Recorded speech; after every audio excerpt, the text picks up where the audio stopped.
Oh, that is a nice copper coin. But oh, Doug, do you know what time it is? 45 up. Who says 45 up, Doug? It's quarter after.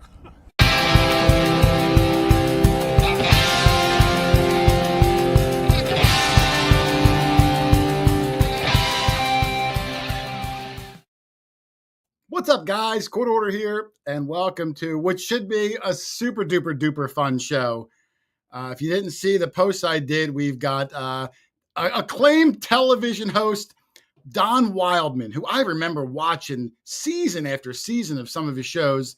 Super good guy. I'm excited to have him on.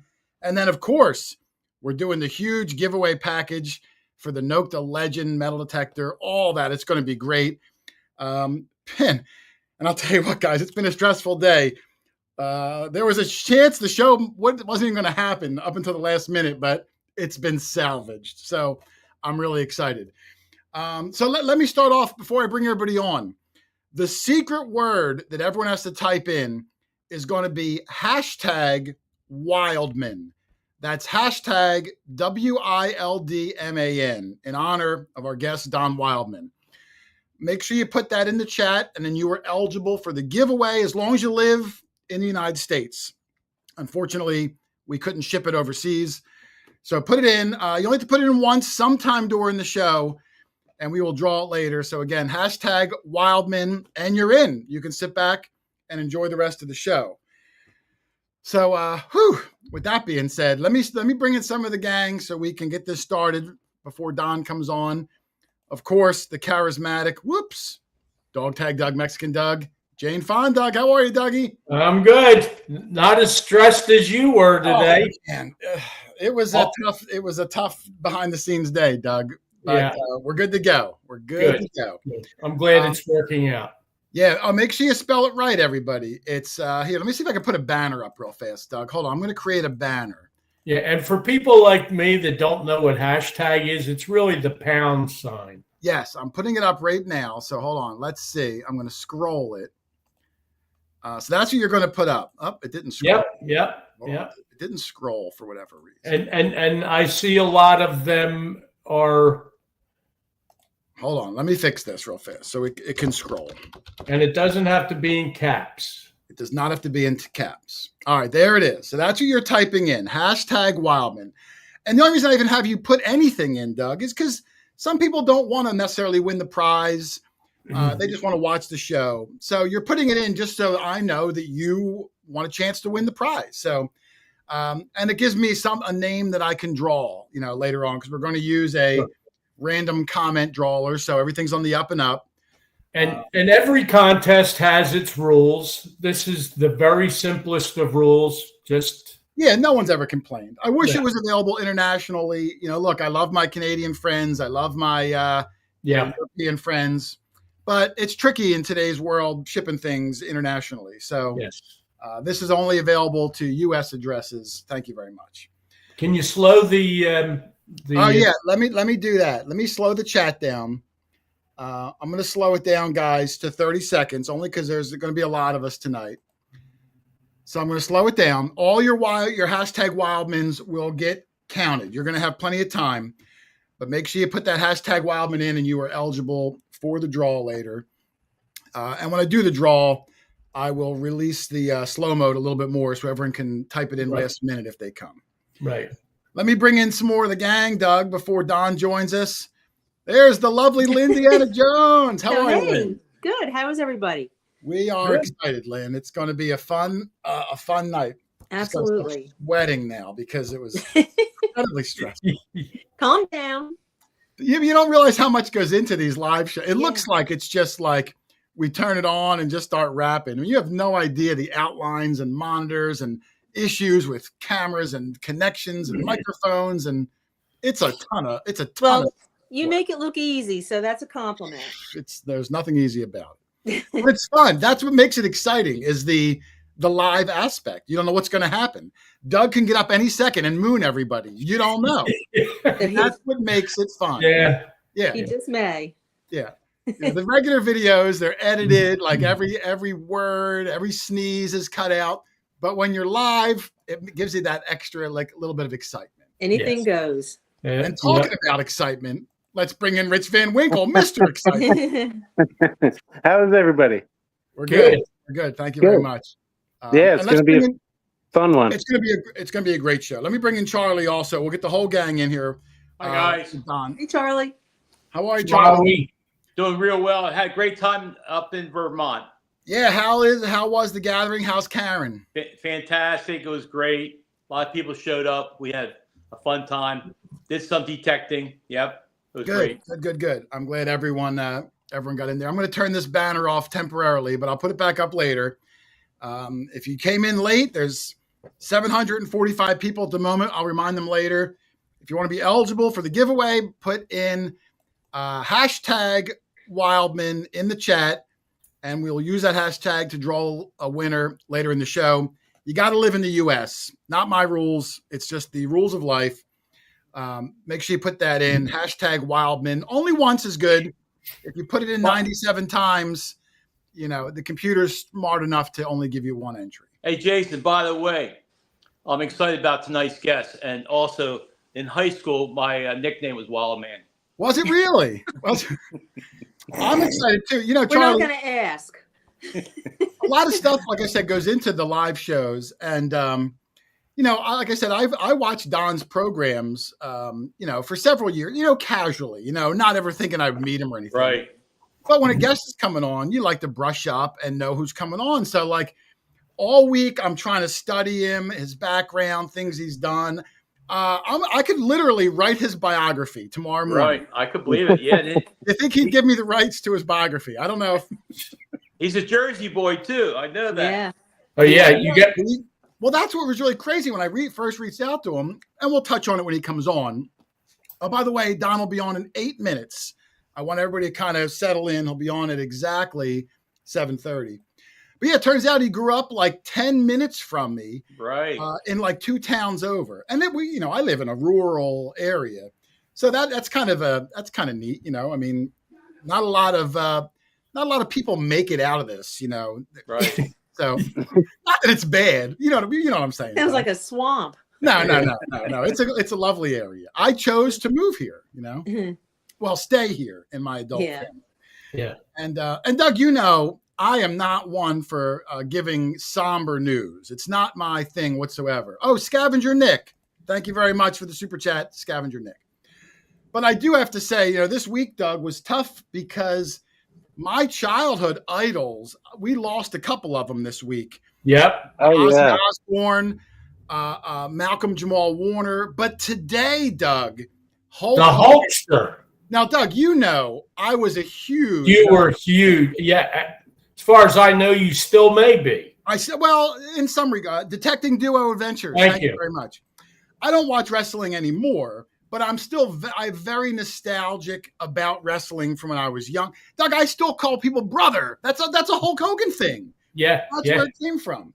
Yep. So I want to just say to everybody, Hulk Hogan, we lost him today. I met him once, not the nicest guy, but the greatest character. Yeah.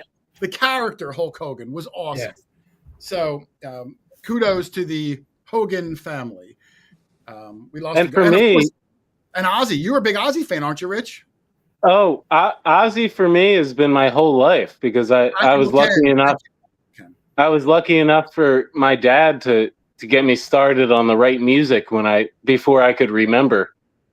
But there was another one. I like to get them in. I'm sorry, Rich. Berkshire, Massachusetts Treasure Hunters. Thank you very much, guys. Thank you for showing up. I'm sorry, I didn't mean to cut you off. Ozzy Osbourne, go ahead. Yeah, I mean, it's been my whole life. I've been listening to Sabbath and Ozzy, and I've seen him a few times. So I feel lucky about that. But it's a little rough. I was sad yesterday for sure. Yeah, because it seemed like I was seeing on the news just last week. Hold on, there was another one there. Jeremy Hunter, hashtag Wildman. Thank you very much, Jeremy. It seems like just last week I saw Ozzy was doing a concert. Now, granted, he was sitting the whole time. He was sitting. He got out there, Doug, and he was doing his thing. Yep. Did you guys know he always said that he was going to play one last show and then he was going to die right afterwards. Moose. in order for this show, he stopped taking all his painkillers for the last month because he wanted to be straight headed, and it just shows the commitment that he had to the fans, and No, he was definitely an icon. I mean, like him or dislike him, he was an icon for so many people. You got to respect what he did for, just the culture, a real innovator. And same with Hulk Hogan. Like him or not, whether you like wrestling or not, doesn't matter. You have to appreciate what he did for the culture of America. Well, they were both showmen Dale in Miller. their own way. Yeah. Doug, I will give you $1 if you can tell me the name of the character Hulk Hogan played in Rocky III. Yeah. Oh, come on, Doug. That's a famous character. I'm not a big Rocky fan. Lynn, I'll offer you the same $1. No clue. Bufflehead, thank you very much. Where's the clump? Where's the club? I'll have to Charlie, give up the $1. Any clue? Rich? Oh, my God. I know what you're talking about, but I cannot remember. You And I just saw it on the news tonight. You guys I saw should be it on the ashamed of news. yourselves. Yeah. It was Also, Thunderlips. Rocky III was not the best. Wasn't the Neither best. were the other 12. It was Thunderlips. Smokin' Louie. Thank you very much, Smokin' Louie. It was Thunderlips, Rich. Thunderlips. I didn't name him, but I mean, he was Thunderlips before he was Hulk Hogan. Another one there. Hold on. I don't want to mess this name up. Pyramid Man. I'm sorry. deep, dig, go away. Does the English language confuse I you? know. Listen, Doug, there's a lot of screens happening in front of me.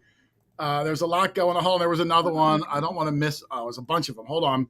Joshua Williams, thank you very much. Sonic. There was Empire Metal Detecting, loves the channel. Thank you. We love you, Empire Metal Detecting. And Mike Gunther, Mike G says. Oh, I haven't seen Mike around for a while. Yeah, I see Mike once in a while. He's a good dude, Yeah. Mike. Yeah. No, I always appreciated Mike. So listen, 2 minutes, Doug. I'm bringing in Don Wildman. Doug, for the love of God, be on your best behavior, Doug. Come on. No. You haven't had to put me in the corner for quite some time now. I'm only kidding. But no, I'm really excited. Like I said, a quick backstory before he comes on. I always admired Don shows. Incredibly gifted narrator. Like he's got one of those voices where like he could do like Disney movies, and I remember being younger, like that's what captured me. He just has an incredible speaking voice. Some people have that like Mike Rowe or like James Earl Jones, like that voice that like, it's just clear, it's crisp. The Cape Cod Father, Miss Ozzy and Thunderlips. Thank you, Cape Cod Father. Where like we talk like there's marbles in our mouths, like he's got a good speaking voice. So I really want to find out, I'm sure people probably reached out to him for television roles for that very reason, Doug. Trejo, am I pronouncing that right, Doug? Trejo? Trajo. Trojo? Trajo. In Spanish, the J is pronounced as an H, so I'm not sure if that's a Spanish name or not, but thank you very much. All right, Doug, I'm going to bring him in. It's 7:29. I see him waiting. I don't want to keep him any longer. So, guys, if you don't know who he is already, you're really missing out. The guy was a staple of the Travel Channel for like 20 plus years. He had so many shows. I don't even know them all, but his big ones for me, Cities of the Underground, incredible show. Buried Worlds, great show. And of course, his the creme de la creme, the Mysteries at the Museum, which was on for like 20 plus seasons, hundreds and hundreds of episodes. And now he does a podcast, which I caught a really good one last week. We'll talk about that later. But ladies and gentlemen, the one and only Mr. Don Wildman. And hold on, Don, I'm going to put you on the big side. All right. Hey, how you doing? Nice to see you. Thank you very much. I've been watching this show for about a half an hour and totally delighted by this thing. This is really fun. It's a lot of fun. It's a good crowd. I poured a gin and tonic for myself, and I just sat back and watched this happen. It's really fun. Thank you very much. Be careful. I talk a lot. Me too. that's Oh, my boy. gig. I just, don't let me go because I will just yammer. But I will tell you, first of all, I'm greatly honored that anyone is showing up for this based on the fact that I'm on this show is really amazing to me. But that you're giving away a metal detector is killing me that I can't be in this contest. Well, you know what, Don? When the show is over, I'll reach out to you because when I I'm not talked kidding. to my good friends at Nokta, All they right. said, "Hey, does Don metal detect?" I said, "I don't know." And they said, "Well, if you I would," really love it. I have they always said they wanted would to own send one of me. those things. I was a kid on that beach watching those guys go up and down the beach, down in Ocean City and stuff. So wait a minute. I didn't know you were from this area. What town are you in? Well, I was born in Deptford, went to Get school in out. Deptford, All right, and hold on. So yeah, my father was the principal of Deptford High School, that's where I 1961. went. That's where I Get the went. hell out, you and Patty Smith. What year did your father was he The principal early then? the early 60s, 61, Yeah. 62, Oh, okay, 64. probably a He little bit wasn't before even me. born yet. Yeah, a Yeah, little you were way before my before. time. He's long since passed, but he was a young, edgy public educator in New Jersey. I grew up in Pittman, New Jersey, which is Yeah. not too far away from there. And I really did. We moved there when I was 4 years old, and I left when I was 17. Like I was Pittman. That was my gig. But my dad was before you got to Deptford High School, he was the principal. He set up your school because it was a very edgy, innovative educational place. But Deptford High School was the first place in the world where you could choose your own major or at least your own concentration as a high Oh, school student. And my father set that up for you. that's amazing. Well, Wow. that's great. I didn't realize that. Yeah, it was And quite the thing. Pittman, my wife and I still go to there's a little theater in Pittman, Doug, that Yep. was a Pittman movie theater back in the 30s and 40s, but now does live theater. Oh, Yeah. And yeah. my wife and I go there. We just went to one like a week and a half ago. It's a great little town, an awesome little main street. And Mhm. I had no idea that's where Don was from. So Yeah. I used to run the curtain at the Pittman Broadway Theater. I was the Did you guy really? up in the booth, and my job was to push the little button and open the curtains and close the curtains. I lived for that jewel box theater that's there. It's a great example of like a really interesting architectural moment in time. These sort of like miniature vaudeville theater things that they had out on the railroads back in the days. So this is the danger talking to me is that I'm all history and it can just glaze my wife's eyes over. I'm telling you. I'm like horrible because I actually love this stuff. And so you got to pull me back if it's boring to you, but that's No, what not at all. Not at all all. my reference points.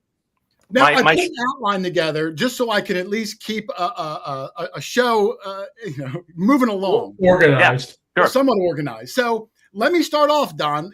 I know as a kid you grew up in Pittman. Was it your dream back then to one day be on television? Yeah. Did that fall into your lap? How did you go from a small guy in Pittman working the curtain button to being on these national television shows? Well, it was pretty fluky. I'll tell you the truth. What happened, first of all, I come from no connections to entertainment world whatsoever. All my sisters, I got 4 older sisters, no brothers, and my sisters all turned out to be school teachers, and one was a lawyer, but it was, they're all basically school teachers like my father was. And I come from a very modest Quaker background, like my half my family's Quaker, and so you don't go showing off in my world, and if you do, people put you in your place. That was my life, especially as the youngest in the family. You don't go showing off.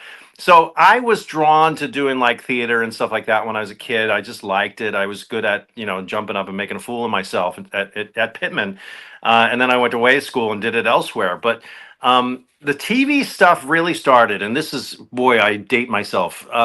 Jacques Cousteau, I lived and died for Jacques Cousteau, and Marlon Perkins and Jim Fowler and all these guys that were on TV when I was a kid were the center of our lives for a lot of people if you cared about nature and adventure and stuff like that. And the key was that you'd watch these shows and then you'd go to school the next day and everybody else had watched these shows. This is a gigantic thing that's missing these days for these kids. I feel so badly for them. They don't have that kind of unity that we had when we were kids. And so when you walked into school, you're like, I watched that thing last night. Did you see it? Yeah, we all talked about it on the playground. It was really cool. And especially Jacques Cousteau, because he had those flying saucer submarines and stuff. It was just wild. And so I never really, to answer your question, I'm sorry, I never really saw myself as one of them. I just totally idolized them. The idea that there was this role to play in the world on camera, where you could take the audience on these adventures, was just like, oh my God, how the hell do you get that job? And then one thing led to the next, which we can talk about as to how it really happened, which of course is a big mess, but it eventually did, which is incredible. I'll stop talking. Okay. Well, like I said, for someone to make it, you must have had a break somewhere along the line. Yeah. Because did you go to school for theater? Did you go to school Yeah, for your history? I was a really great student until I went to college, and then I wasn't interested in being in college. I wanted to get out in the world. I was really, really antsy. And so I ended up going to Europe. I went to London, and I went to acting school in London for a year, and Oh, it was wow. it was a good idea and a bad idea. It was kind of a shaky program, and yet it still got me out of my world. I you know I I'm the beneficiary of having older sisters who all went out in the world before me and did stuff. They moved to California, they went to Europe and did things. And so I'd hear about this stuff, and I was just a little kid back in Pittman, which is a really small little town. It's a mile square town with about 10,000 people to this day. And so I heard about these things, and my sister was an NBC News correspondent. So I would see her on the news when Tom Brokaw was the anchor man. And then when I got a little bit older and was visiting New York because she lived there, I could walk right into 30 Rock because everybody knew I was Don Wildman's brother. And so I cruised right up to, hey, there's David Brinkley. How you doing? And, I was just like one of those kids who was hanging around the newsroom. So if anything was in the cards, it was for me to become a TV journalist because my sister was already doing it. But I had hobnobbing with the in people. They all kind of knew your name. At least you're on their radar. And that crowd those are very cool people. I'm sure even to this day, even news is a totally different thing these days. But they were really the hip, super intelligent, super cool, savvy people that you wanted to know in life. So I kind of got that right away as a teenager, just hanging around these people. So TV and camera work and being in this world of media was definitely kind of marked for me as something that was interesting. I had no idea how I was going to do it. So what really happened, if you want to know the nitty gritty of it, is that I went to New York and I started doing commercials. I had gone to acting school, and so I had some clue as to performance quality stuff and getting in front of a camera. But I started doing a lot of commercials from about 1985 until 2000, or maybe 2000, I'd say. You would not believe how many commercials I did. And you wouldn't know, you would have no idea. I was the Oreo cookie man. I was the Sprint dime a minute guy with Candace Bergen. Remember? She was Murphy Brown. Yeah, Candace Bergen. She was, you can just Google that up. Sprint dime a minute man, Don Wildman. And you'll find oh, yeah, you can get it all on YouTube. And the Oreo cookie ad, which is really quite famous within those circles. I sat down and dunked a cookie with a kid, and it's just a really famous commercial. I'm not bragging. It just was out there all the time. And so all through the 80s and 90s, that's how I made a buck, and I paid my rent with this stuff. And I had this life in New York where I was like bombing around town on my bicycle, and I'd go to auditions with all my friends. And then from time to time, I'd make a commercial because you'd kind of do there was a ratio. You could do 50 auditions per commercial. Like you'd book a commercial after you did 50 auditions. So you just want to pack up as many auditions as possible. Yeah. And then suddenly get one and you go do this thing. And after a while, you sort of rack these things up and you start making a real living. And that was my life in the 90s, where I was actually doing these kinds of things all the time. And then there was narration and all kinds of, voiceover stuff as well. And it was just a fantastic, crazy playground for me in Manhattan, doing commercials and then doing TV, doing theater at night. And I kind of missed that a lot. I thought that was going to be my life. I really did. But larger picture of this is that there are all these chapters where media changes completely.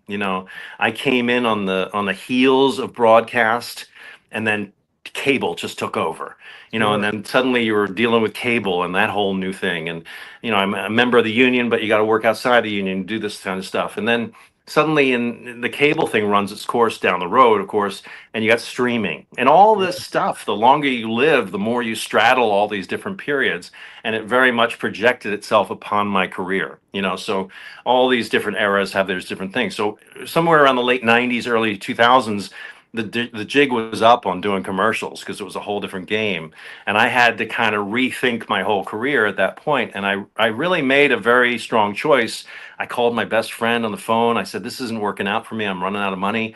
That whole beautiful Manhattan life was sort of costing me a lot of money, and Sure. suddenly I had to find a new way of making it. So I said to my friend, I remember this day, it was 1999, I think it was, and I said, "I'm going to go into TV hosting." And he's like, "What? What do you mean you're going to host? You're an actor. You do this thing that we do. We're in the club together." And I was like, "No, I think I'm going to go into this hosting thing," because I harkened back in my mind to all those guys that were so important when I was a kid. Those television figures. And I thought, you know what? If there's one thing I can do, it's talk to a goddamn camera. I know how to do it. So let's see what happens. So I got an agent. The agent said, "Oh, don't be in New York, be in LA." And so I moved to LA, where all my sisters lived, so it was easy. And one thing led to the next, and I eventually ended up on something called Weird Travels. Now, So, let me hold you out real fast. okay. When I was looking up your biography, I saw that Weird Travels was your first show. And Wikipedia is not always right, but I'm glad you're backing it up there. Yeah. When I yeah. read it, it looks like that show already had a host, and you came in later and took over the host position. Is that correct? Or Gosh, I don't know. I don't Are think you that's not true. sure? I think you're talking about Cities of the Underworld with that one. But Weird Travels was already on, maybe, and they added me in. That's often what Okay, happens. okay. The thing that happens with TV, and people don't really understand this, is certainly in the old days, but even now today, you'll get this thing out of the gate. You'll make a TV series happen, which is a really big problem and a very difficult thing to do. And once it's on and it has an audience and some sticking power or staying power, they'll start innovating in the second and third season. And so that often in the old days meant let's add a personality to it, because that's a Gotcha. cost they didn't want to carry the first season. So suddenly they're willing to cut up the price. Okay, gotcha. So when I did Weird Travels, I think it was the second season, and I was becoming that guy. And so I was on. So this is ghosts. This is paranormal. Sorry, I'm getting a bad connection. Are you okay? I can your audio was cutting out a little bit, but I can hear you at the moment. Okay. Just wave your hands around and I'll stop I will. if I get I will. It's problematic. bearable. So Weird Travels was paranormal. The key with Weird Travels was not that it was a subject matter that was a problem. It was that it was with a production company who I loved. And that is the trick with TV, is that you want to move in the circles that you want to work in. It's like anything, you want a job with people you like to work with. And Authentic Entertainment was the company out in LA that hired me to do Weird Travels, and it was their first show. Oh, it was our first show too. And so we had this kind of birth together. I was starting to do this kind of new thing, and they were starting out as a production company. So Authentic was the company that then pitched Cities of the Underworld. And it's a funny little anecdote for my career, is that I was definitely not the first choice for Cities of the Underworld. They had another guy, and the reason that they had this guy was that they had wanted somebody like Hulk Hogan. They wanted Really? they wanted a Hulk. They even said that Hulk Hogan and meets the motorcycle guy. Remember the American motorcycle guy? He had the Fu Manchu, and he was Is that sort what of he went rough. by, the American motorcycle guy? Well, no, that was the name of the show, was called American Motorcycle. And Oh, I don't know that show.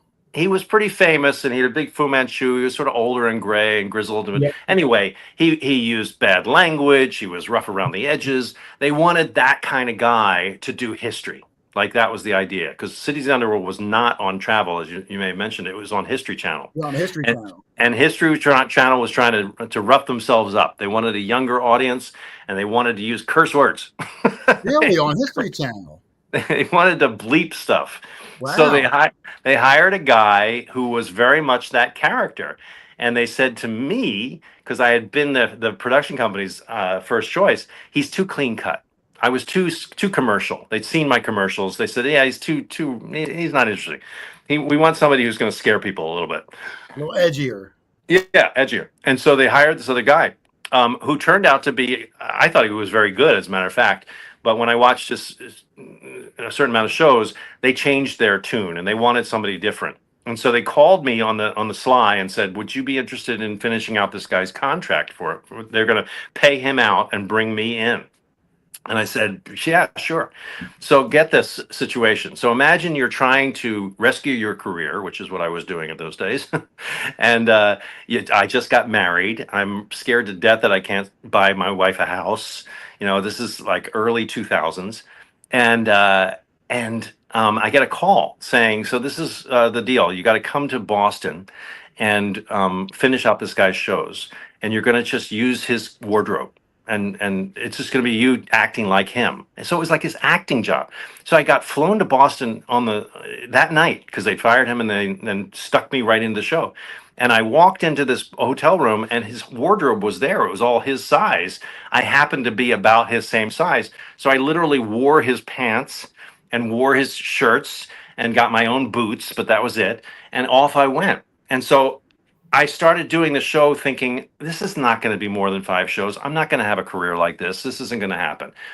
And there was this moment, and it's really interesting to me. I hope it's interesting to you and your listeners. But the trick of history television is to bring a visceral feeling to it. To sense that you're watching this guy do this, just like I watched Jacques Cousteau or any of those people, and they were good because they made me feel like I was part of this.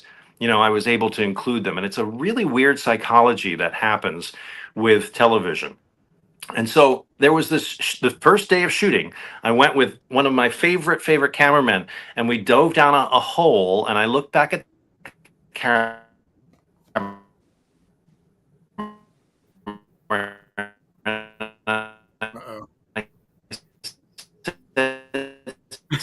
Hold on, Something Don. about how difficult it was to be in this hole. And can you imagine the people that were in here doing this thing?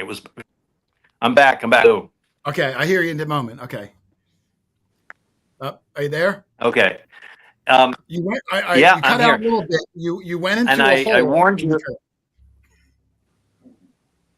Yeah, I went into a hole and I got very creative with my camera guy. And that was the moment that I invented my career. And it's hard to explain, but it's the fact that there is this connectivity with you and your camera guy that works or it doesn't. And it worked here. And so that was the beginning of everything. The History Channel saw that tape, and word was that they immediately renewed the show for a second season, and I had a career. That was how it worked. That's pretty amazing. And that show, like I said, I mean, did you hear that? Hear what? Yeah, I heard what you said. Yeah. Now, if you never saw Cities of the Underworld, Doug, Rich, Lynn, Charlie, that show where Don would go around the world and he would explore like subterranean cities underneath of the current cities. A lot of them, Yeah. Maybe we heard of before. A lot of them you never heard of before. These were everything from like bunkers and tunnels and catacombs and things like that. So from a small town, a small kid in Pittman that was making paying his bills by eating Oreos.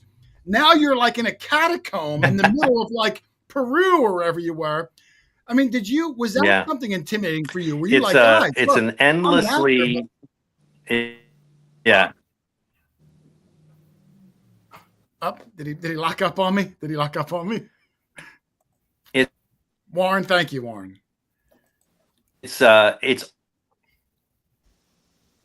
having a bad audio connection.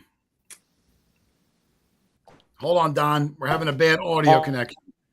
Almost impossible to explain. Hold on, Don. I'm back. Yeah, I missed all that. The audio is cutting out. Okay. Hear me now? I can hear you at the moment. I hear you. All right, he's going to fiddle with it. Listen, everybody, Can you hear me why now? I can hear you at the moment. Why Don's fiddling with that, guys, if you didn't put it in already, make sure you put in hashtag Wildman for the Note the Detecting package that we're going to give away later. Make sure you put that in at least once into the live chat. How's it going here? Am I back with you? Oh, it's a scene change. I like that, Doug. You see that? It's like a play. We've got a scene change.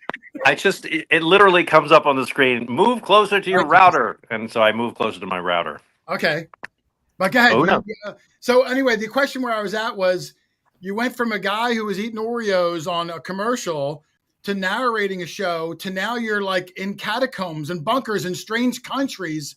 How was that to deal with? Because, I mean, you're being thrown to the lion's den. Was that intimidating? Did you embrace it? What was that experience Terrifying. like? Absolutely terrifying. Absolutely terrifying. Now, granted, this isn't live, so unlike this. Sure. So you can sort of try some stuff and work with your people that you're working with. But yeah, the whole damn job is who the hell knows if this is going to work.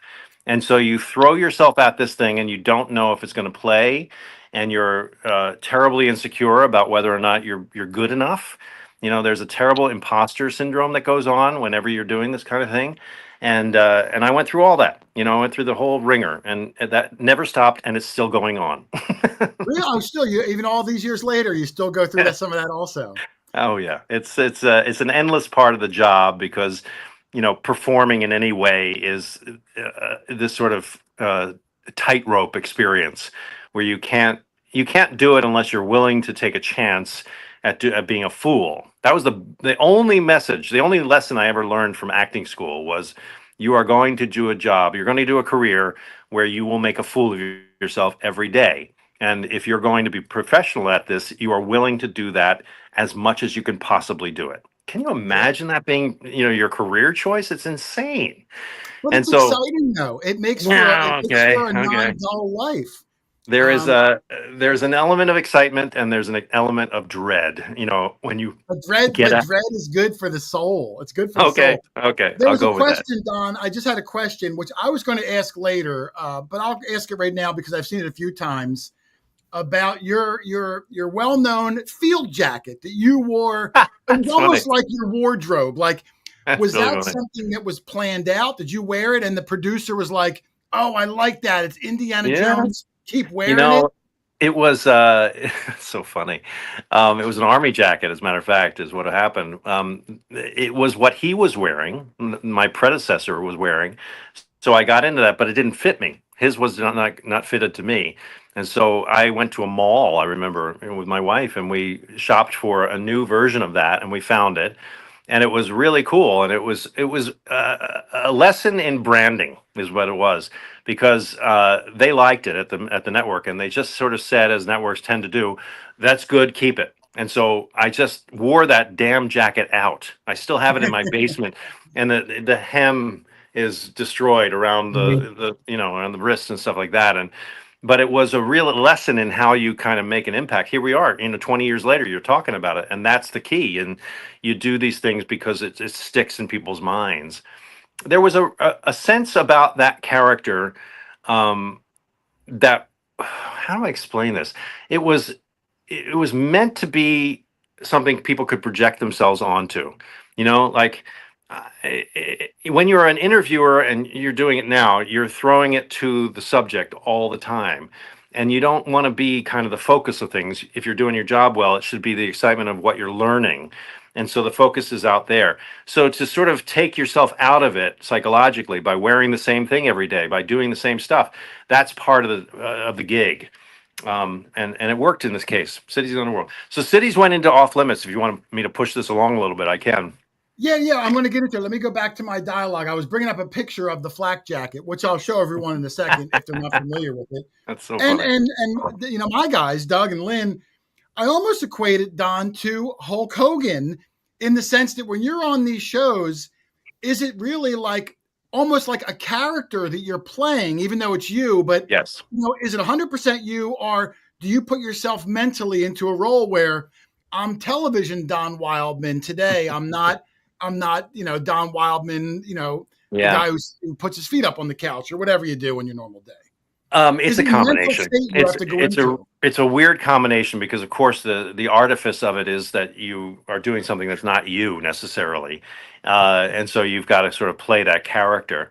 But the trick of this reality world, so-called reality world, factual programming is really what it is that you want to be present as a real person as well, and so that people can relate to, just like you are doing with your folks. You know, you want to be in the real world with them, and the more technology took over and streaming took over and it became more digital, the more it becomes that. You know, we live in an age now where, you know, nobody wants you to be all that, you know, unless you're in a narrative form and they want you to be a big star.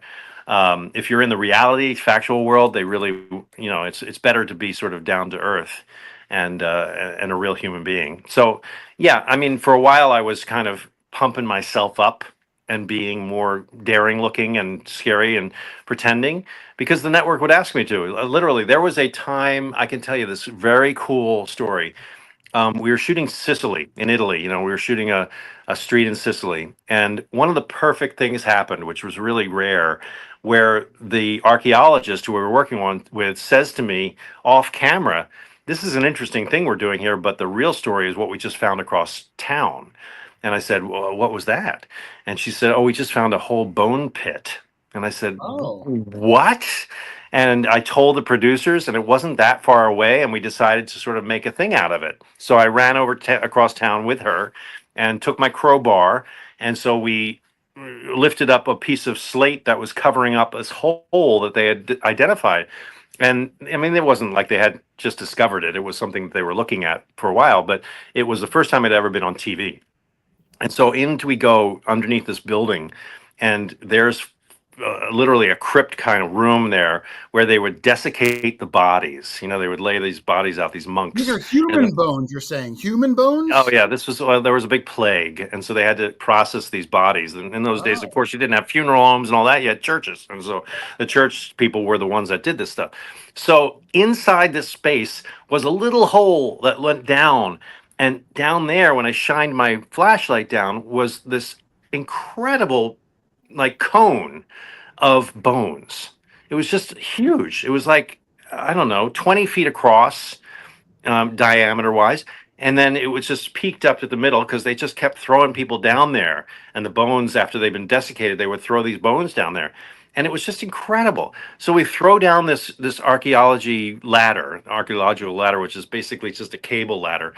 And I climb down there. So this was the moment that you have a producer off camera saying, "I need you to say, oh shit, this is I don't know what I'm doing.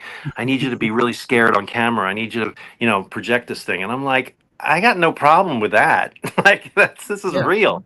That's pretty creepy. And the actual ladder was actually very painful to go down because you got to hang on your elbow. And the whole time I'm terrified that on camera I'm going to slip and fall and smash, historic bones. Smash the bones. Like that's the whole thing. So you can actually look this up on YouTube. It's really interesting and see that moment that I go down there.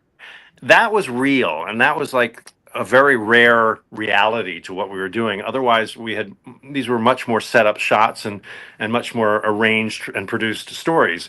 But once in a while, we'd end up in one of those situations where you got, the best of all circumstances. Let's discover something. Let's react. Was this bone pit in America, or were you in a foreign country? Italy, Sicily. Wow. So that's another thing. Like when you're filming, on location internationally, I'm assuming behind the scenes, like what the laws are, like, because the last thing you want to do is go to another country and fall down some sacred bone religious thing, and right. That's got to be unnerving on its own because you're in a strange land. Oh, endless stories about that stuff. I mean, we were dispatched to Bulgaria to do a story about vampires and the history of vampires and stuff. I remember the vampires one. Yeah, that was a Buried Worlds story, and. We arrive and our gig is, to put me in the middle of this vampire story, which is very real in that world culturally. There's a lot of people who believe in it, and there's people who've had experiences of some sort. And so you want to get that vibe going on. But on the other hand, the bones are kept in crypts that are sometimes in very sacred places. So you have to be respectful at the same time. So we arrive one morning. I remember this beautiful monastery way up a hill in Bulgaria, and the bishop, I think his name was, I mean his title was, wanted to have tea with us to find out if we were okay guys, and he was just vetting it and doing his professional job, and so we end up having this conversation with him for I don't know an hour and a half. It was a long time, and basically he's just feeling us out as to whether we're sane people or radical people or whatever, and we projected the right demeanor. Little does he know, we're going to go down into his crypt and decide that vampires are down there. Like that's what we're paid to do, and play that note of the whole thing. So yeah, there's all kinds of negotiations and strange experiences. Haiti was an amazing place that I shot, where there was, Haiti is voodoo, and all of that stuff is a very, very powerful part of life, and practitioners of that religion are doing it to this day. And so we went to a cave and did a ritual with this very famous professor there, in which we were like, there's a goat, we're bringing this goat out, and the goat's going to get sacrificed, and it's not going to On be the pretty. show? Yeah, and we didn't want to do it because it was like, there's no way that's going to be on TV, and we don't want this. It's like there's points where you're like, this is just TV. Does the animal need to die for us? Yeah, No. yeah. And indeed, it's not for us, because we were actually watching something else unfold, and this was about this ritual. And so, sure enough, on camera, this guy pulls out his knife and starts, hacking away at this thing. And You probably cut that though for the show, I'm guessing. nope, it got in there. You played the murder or whatever you call Well, it. It died we on the didn't- show. We didn't do the reality of it, which was that he had a dull knife, and that kind of stuff. That's even worse, Don. It was terrible. It was terrible. But we did, to our credit, I believe we tried to tell the real story of what was happening. Wow, that sounds like the story of Rich's circumcision. Yeah. That's right. So what you're talking Anyway. about now is the Buried World show, which is where you were going. That was like more of a paranormal. I only saw one or two of Yes. them for whatever reason. But that was supposed to be an upfront, a straight up archaeology show. We did the first episode in Peru. Incredible experience down there with real, like, hardcore Stanford archaeologists. And then we got on a plane and we flew to Haiti. And on the plane ride to Haiti, the leadership had changed at Travel Channel, and they said, we're not doing an archaeology show, you're doing a paranormal show. And we were like, what? We pre-produced this thing for 6 months, and suddenly we're completely changing the tone and vibe and content of the show. But they didn't want us to change all the guests that we had set up and all the producing. We produced this thing, so we knew where all the whole thing was arranged. And so all these people who had arranged to have really high-minded conversations about archaeology are suddenly getting this guy, Don Wildman, coming in and saying, so where's the vampire?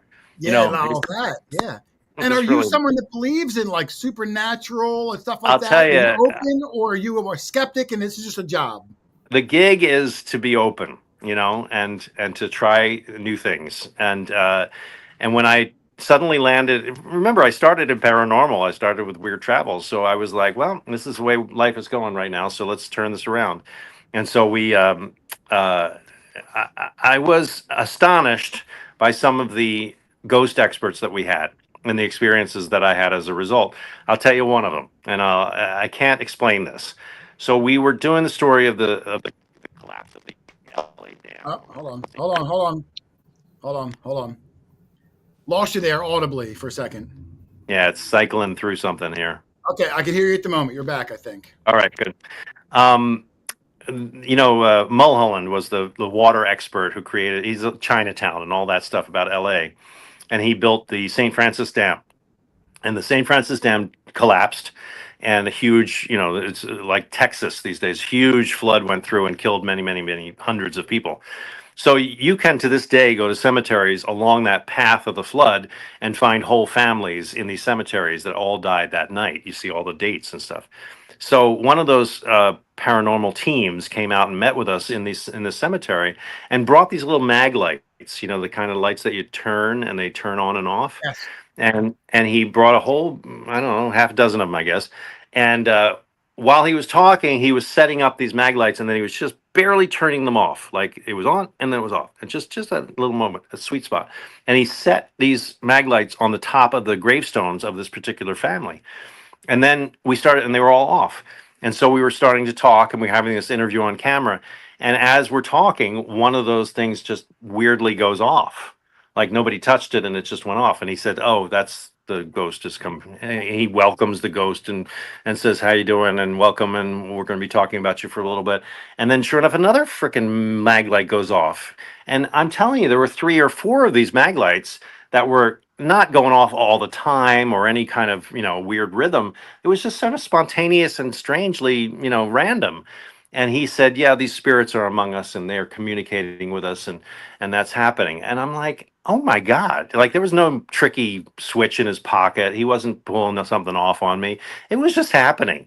And there were those moments that I said, "Okay, there's something going on here." It's just like the UFOs and the aliens and all that stuff. There's more than meets the eye, and you just have to sort of give in to the fact that there's, you can trust the fact that there's more to the story than you think.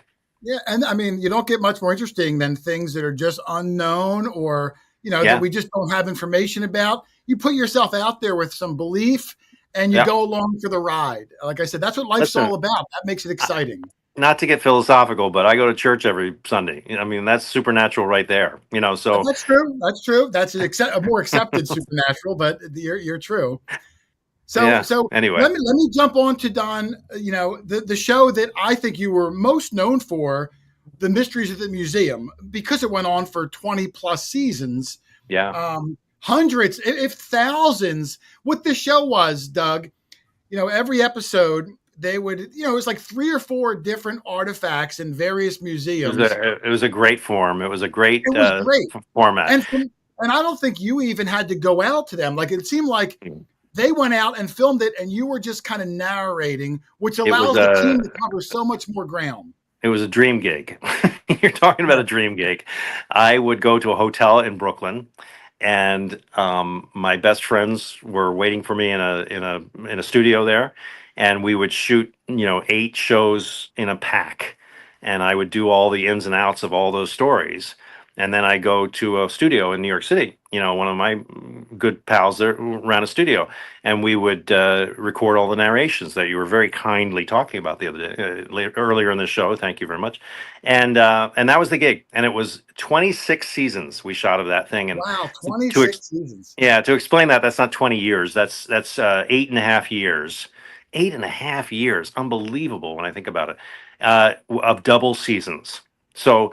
Travel Channel basically wanted there to be 2 new shows every time it showed. So in order to deliver that, we had to shoot 2 seasons at a time, and that was every quarter all the way through for 8.5 years. So it ended up being 26 seasons of those shows, which is insane. Based on episodes alone, I mean, however many years it was, but just seasons and episodes, is Mysteries at the Museum Travel Channel's longest episodic show on the whole there's channel? Never been another show like it. I can honestly say it's like should be in the Hall of Fame somewhere. As far as factual programming and history shows goes, that was like a gold standard show. It never end, and it's still used. Let me tell you something about it. It's incredible, the story that went on. So the sound engineer of that, who was an incredibly talented guy named Richie. And I would narrate those. I mean, would record those narrations for years in a New York City studio. And one day, his mother wants to come and see me. Because it's her son. It's not about me. It's her son, and she loves the show. And so she never comes that day. I remember, and she was a school teacher. And so I said, "Oh, let me go up to the classroom," because my dad was a teacher, as we talked about, and I'm very comfortable in classrooms. So I drive up. It was only 20 minutes from my house. And I drive up and I go to visit this guy's mom, who is a 5th grade school teacher. And I walk in, and I've never hit a more intense paparazzi scene in my life. These 5th graders were just like crazy. This guy was walking in who was from TV. And it wasn't just that. It was the fact that they used my Mysteries at the Museum clips to learn history. And Wow. and there was a poster that I'd sent to her of me on the wall. And on the other wall was a Mysteries at the Museum bulletin board, which they used for a kind of show and tell game that they would come in with their favorite little artifacts, just like the show does, and talk about this to their friends. And then that artifact would go up on the bulletin board, and they would build this sort of collection like a museum through the year. Let me tell you, I mean, for a guy on TV who cares about education and cares about history, this was, I teared up. It was so moving to see that, what I'd done on television actually kind of resonated through to these kids in this schoolroom in Putnam County, New York. It was just crazy. So that was a huge moment for my life, and has a lot to do with what I'm doing these days, which is a whole other chapter. Yeah, we're going to get to that. I remember watching that. It was one of those shows where was it an hour long episode, Don? Yeah, it's an addictive thing. There were six artifact stories every show. Yeah, and it would go by quick, Doug. I have a photo or two of just one or two of the interesting ones, Doug. I'll see if Doug knows what they are. Let me cue these up, Doug. As a bad host, I thought I had these ready and I didn't. Hold on. That's all right. There you go. During that lapse, while you do this, I just want to thank Don for getting me hooked on Oreos for the rest of the I'm so sorry. I apologize. Oh, there's the Alcatraz guys. Yes. Yeah. This was the very first one I saw. It might have even been episode 1. Can you explain what? Because these are the kind of things the show would talk about. Those are real. Those are the wax masks that those guys did in that famous Alcatraz, that break from Alcatraz. And those artifacts exist in an archive not too far away from Alcatraz in San Francisco in the Golden Gate National Park archives. And there's a drawer that you could pull open and find those very masks sitting inside those drawers. It's wild, along with a lot of other stuff like the tools that they stole in order to dig through that wall that's at the end of that bed there. Yeah. Those things. It's a very interesting thing, when you do a story about an object. And in the education world, they call it object-based learning, and it's OBL. It's got an acronym and everything. And when you hook a story to an object, you have a really interesting connection. I mean, people watch because they're interested in, they connect with it. They understand that there's a thing that they have to learn about. And it's an interesting psychology that is very powerful for young kids, because these days kids just scroll. They see everything in 2 dimensions now. And so the idea of objects, which I grew up with, you go to a museum, you see objects, you handle the objects. It's like a part of life. That's kind of foreign for kids these days because they see everything in 2 dimensions.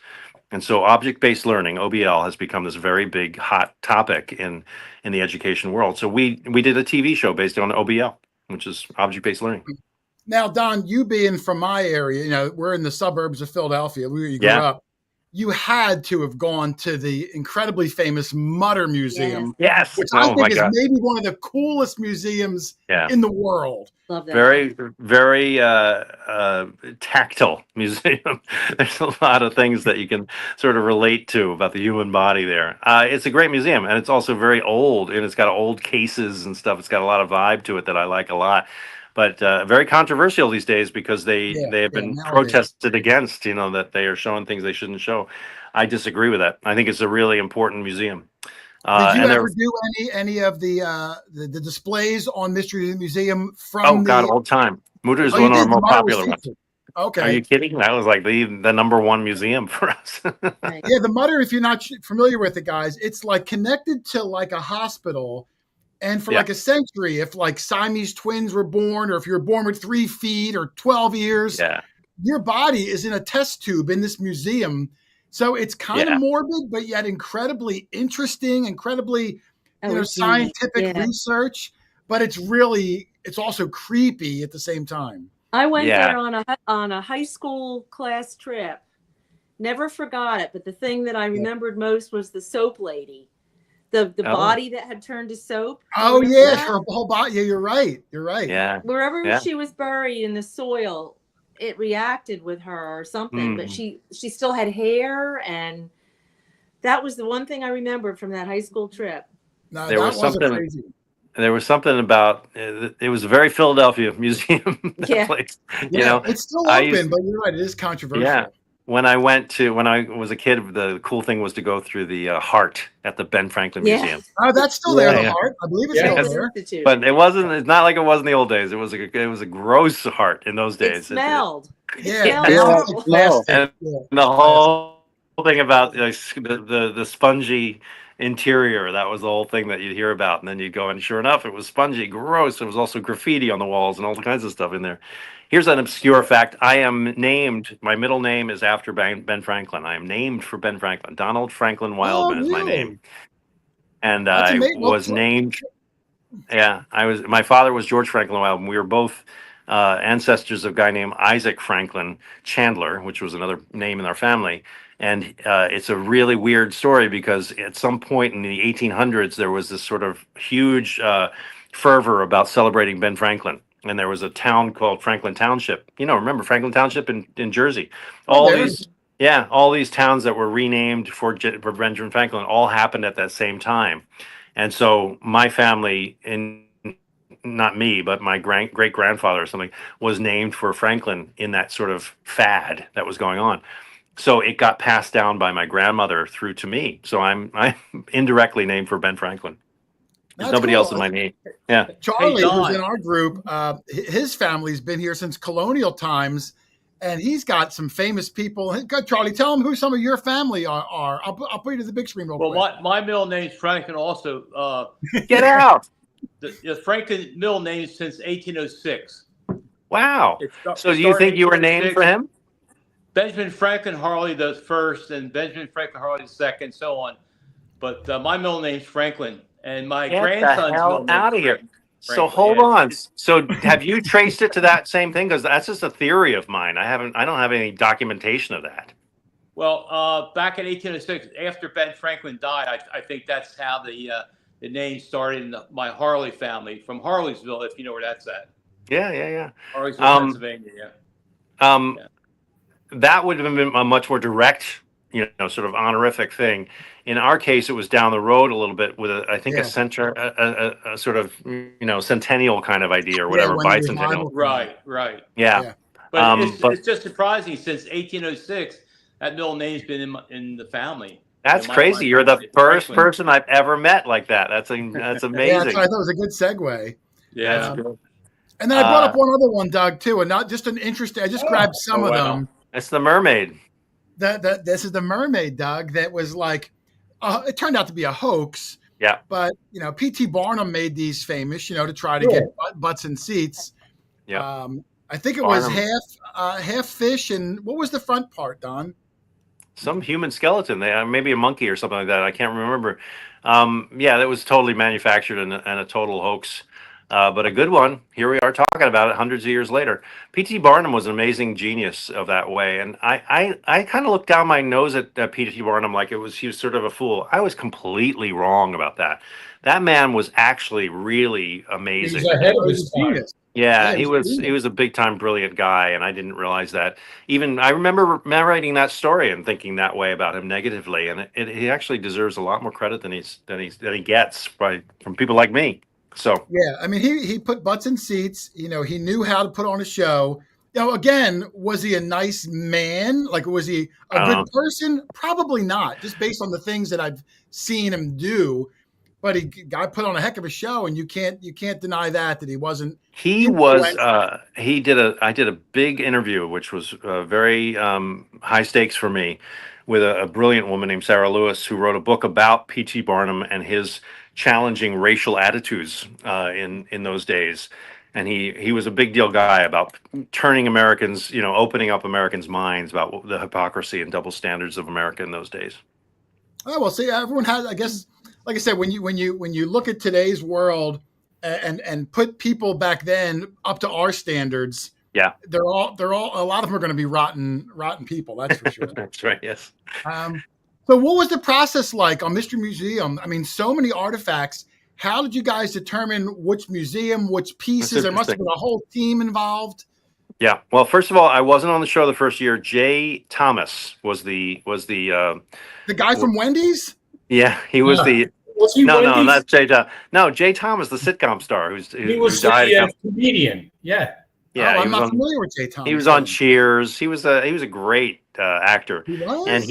he was the big time voice in those days, and he was the narrator of Mysteries at the Museum in their first season.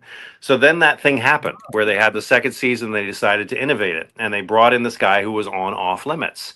And there's one TV executive I owe my career to who basically said, "You're sticking this guy into your show, make it work." And this production company was called Optimum in New York. Groaned, collectively, because they suddenly had to change a winning program into something else entirely and bring this guy in from another angle. And that's very much a theme of my career. I've sort of been thrown into the mix a lot and Yeah, had to yeah. make it work. And so this worked. It worked to have a personality, kind of bring it to life, and have a face to the voice and all that kind of stuff. And so we would basically shoot these things, as I said, in Brooklyn, and my stuff was pretty systematic. We'd shoot a lot of stuff all at once. The real work was done, and from time to time I would go out with them on these shoots in the museums where they would go, and they had prearranged to have these artifacts brought up, and they would shoot the artifacts, and then they'd shoot these interviews with these people that they'd prearranged. And there was just a gigantic amount of production work that had to be done behind the scenes to make this show make sense, because it was such a specific show. You're talking about this object that you have never even seen before you get there, and then you have to kind of bring it to life through this storytelling that's happening. Then after the fact, after you've done that work in the field, another crew has to shoot reenactments that have something to do with what you found out about it, and it's a really disconnected process that suddenly has to be connected. And so Yeah. this team of people, and there were two teams at once because we had two seasons all the time. So you'd have one floor doing it. Down here was down in Soho in New York. This incredible group of people. On one floor you had this group doing season whatever, and then up here you had the next season being done up here. And they were working, sometimes in concert with each other, but most of the time two different things. Then throw in the fact that Don gets an idea about 8 seasons in. Hey, they know, the audience knows me as this adventure guy wearing my army jacket and all that stuff. I should probably get out there and do something adventure wise, or they're not going to buy the fact that I'm just this guy, on the studio set. And so I invented this whole idea of me going out and doing these things, which was a complete monkey wrench into the situation. And so all of a sudden now I was going out and doing these adventure shows again, like I used to do with Cities of the Underworld, but within the brand of Mysteries at the Museum. And so that went on for a number of seasons. I did 26 of those shows, and went to Egypt, and I went to all kinds of places and did amazing things that you just can't believe. I'm now. Go ahead. No, I was gonna say I'm really fascinated with the process. If I can ask a question on it, because Go for it. I try to picture, like you said, there's teams out there. They're recording the B-roll. They're interviewing. They're handling the objects. Don is just narrating. Yes. But if I were to pick up this camera, and I have to narrate about this camera, I have to say how it opens up and the lens. But if I've never seen it, I didn't touch it, I'm just reading a script. That's got to be very difficult. So did you say, hey guys, show me the B-roll, show me the footage, and let me narrate, but then I have a reference point? Or you just given a script and you have to just imagine what these things are, because it's hard to read it with passion if you don't know what you're talking about. The latter. I am given a script because there's just too much other stuff going on. So, by the time that gets to me, a lot of that stuff has already happened.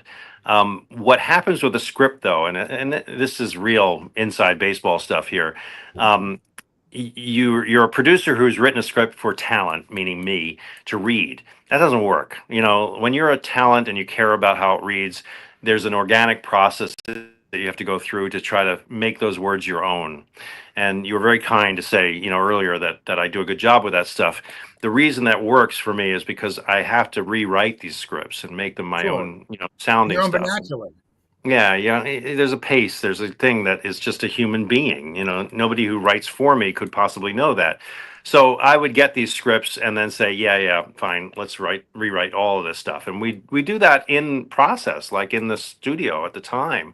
And that's part of the fun. I like that kind of thing. I have a compulsive personality. And so I like, figuring things out in that moment and reading them through. When I was a kid, and to circle back in this interview back to the beginning, my sister had her reporter's reel to reel, which in those days was all TV tape recorders were.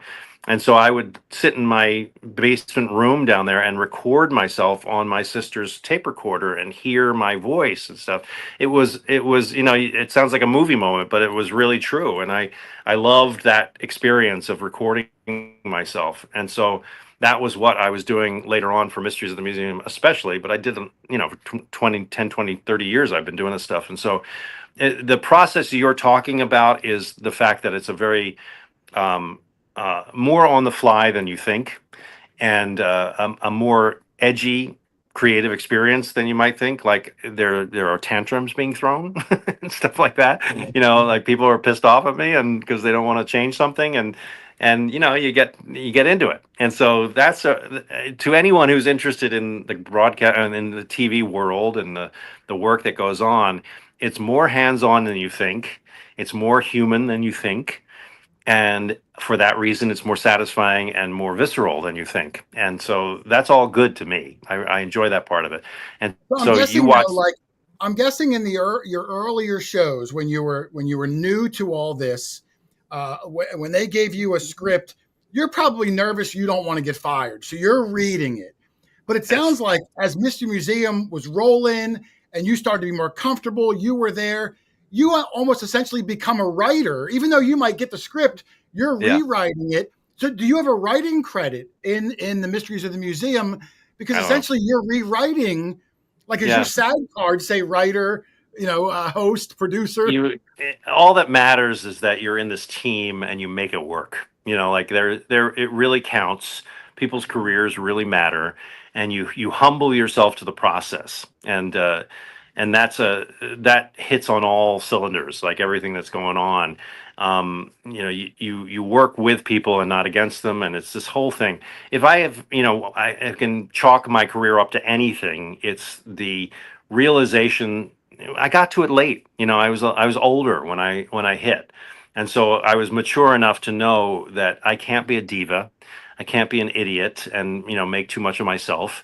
That there are a lot of people around me who are working a lot harder than I am and for less money. And so I better, get with the system here and make it work for them better than it was working before I showed up. Yeah. And once you have that attitude in life, is that the guy? That is the one and only Jay Thomas. God rest his soul. Yeah. Oh, he passed away. I didn't know that. Yeah. He was a DJ in his later years, and you can hear him all over the place. He was a legend, Jay Thomas. I recognize his face. I never knew his name. Yeah, I was Googling him when you said that. I didn't realize he started the show. Yeah, very, very smart man, like super smart. Oh, okay. No, it's amazing. I wanted to ask a few questions that are just something a little bit. I can do this all night. Well, just some things that I think might be interesting. Like, we talked about your field jacket being kind of part of your signature television personality. Do you still own it? And do you own any other personal pieces of memorabilia from the various shows you were on? So last night I have a boat. I'm up on Cape Cod, and I've got a boat, and I'm at a mooring in the harbor. And I stupidly left the canvases off my boat in a major rainstorm last week. And so all this rain got in there, and oh my God, it was a mess. And so I had to get in there and sop it all up, but I didn't have what I needed to sort of squeegee out the water from the rug. And I looked up, and there was the little bottle of the ship in a bottle that I stole off the last day of the shoot of Mysteries at the Museum. Like I needed some artifact that I could always remember was this set, that they had. And so I grabbed it and said, I'm taking this to the set designer. And he's like, yeah, go ahead. So it's a smooth bottle. So I was using that smooth edge to squeegee the water out the other day and collect it in a towel and squeeze it into a trash can. This whole thing that I was doing, and the whole time I'm like, how ironic, I have this object that I took for great nostalgic purposes. I'm now using to squeegee Now out it's your my squeegee. Now it's your squeegee. Purpose.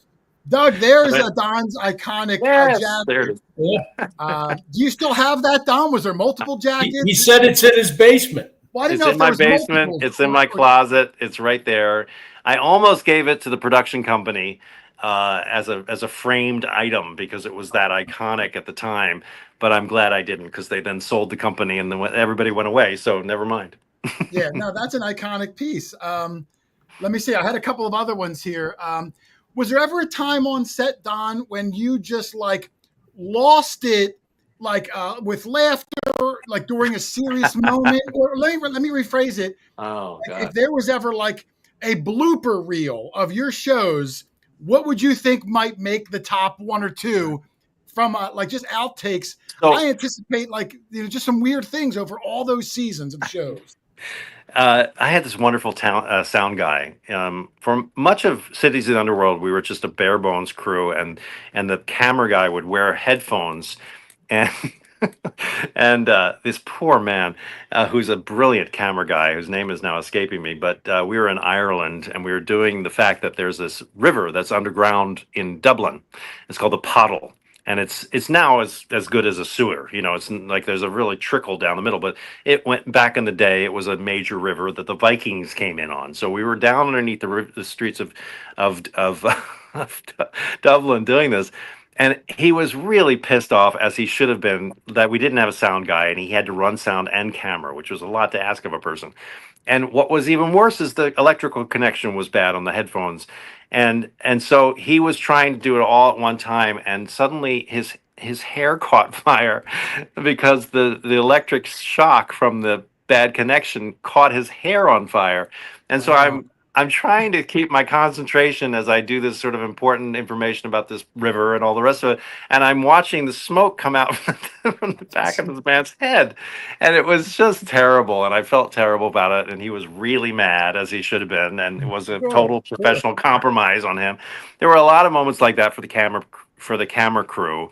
I'm the talent, so I get treated well, and I don't end up in the situations that make me scream and shout. Whenever I would feel that way, it would be on behalf of one of these guys who were having these horrible situations. I got you. Yes, listen, I want to open it up. Anybody in here?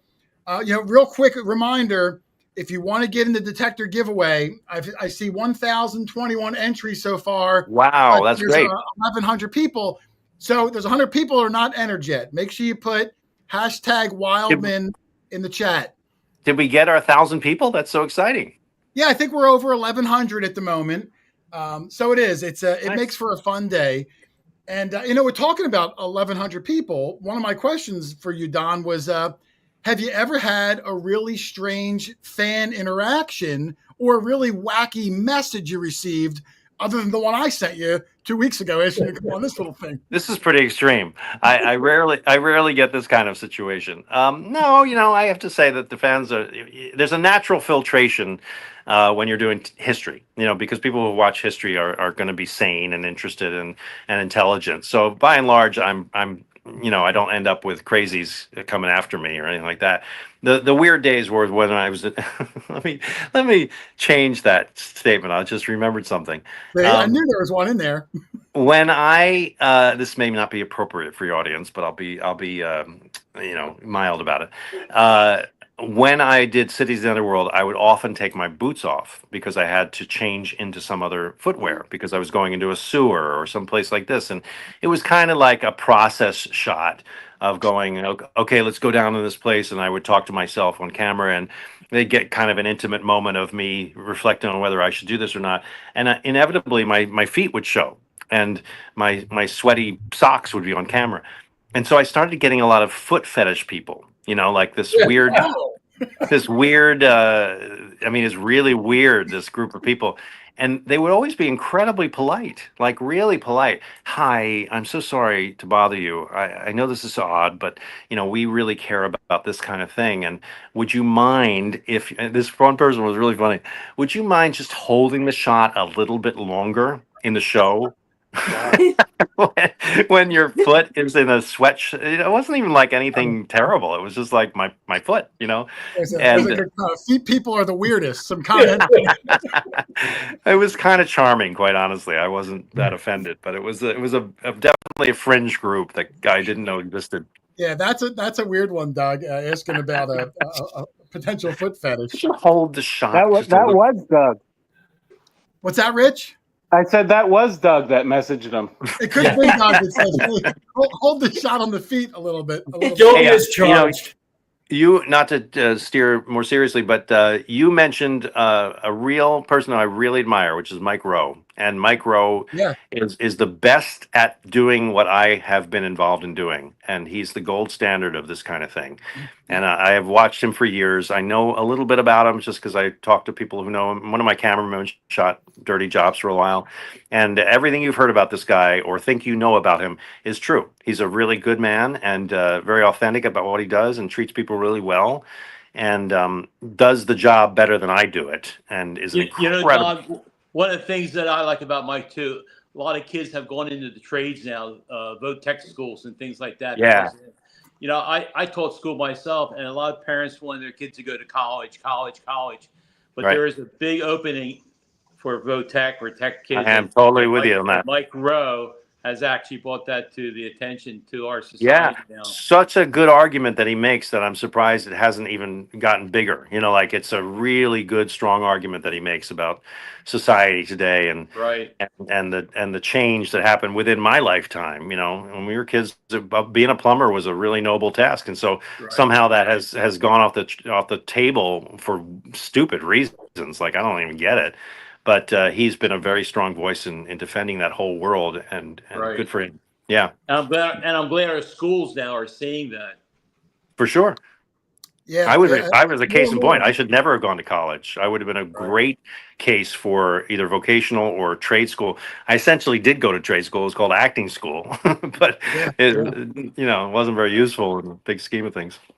Yeah, Mike Rowe was incredible, and another just incredible narrating voice. Yes. But his show, that Dirty Job show, also really innovating, really captured. I remember when that show hit the air, you couldn't turn away. And he was, there might not have been a better person to do that role because he was immersed in what he was doing. He did a great job. Well, so everything I've been trying to explain about being in the real moment and communicating, information and having experience while you're talking about something objectively, he does it better than anybody else. And if you want to watch that craft at work, he's the guy, and he does it effortlessly, which is really I really envy it.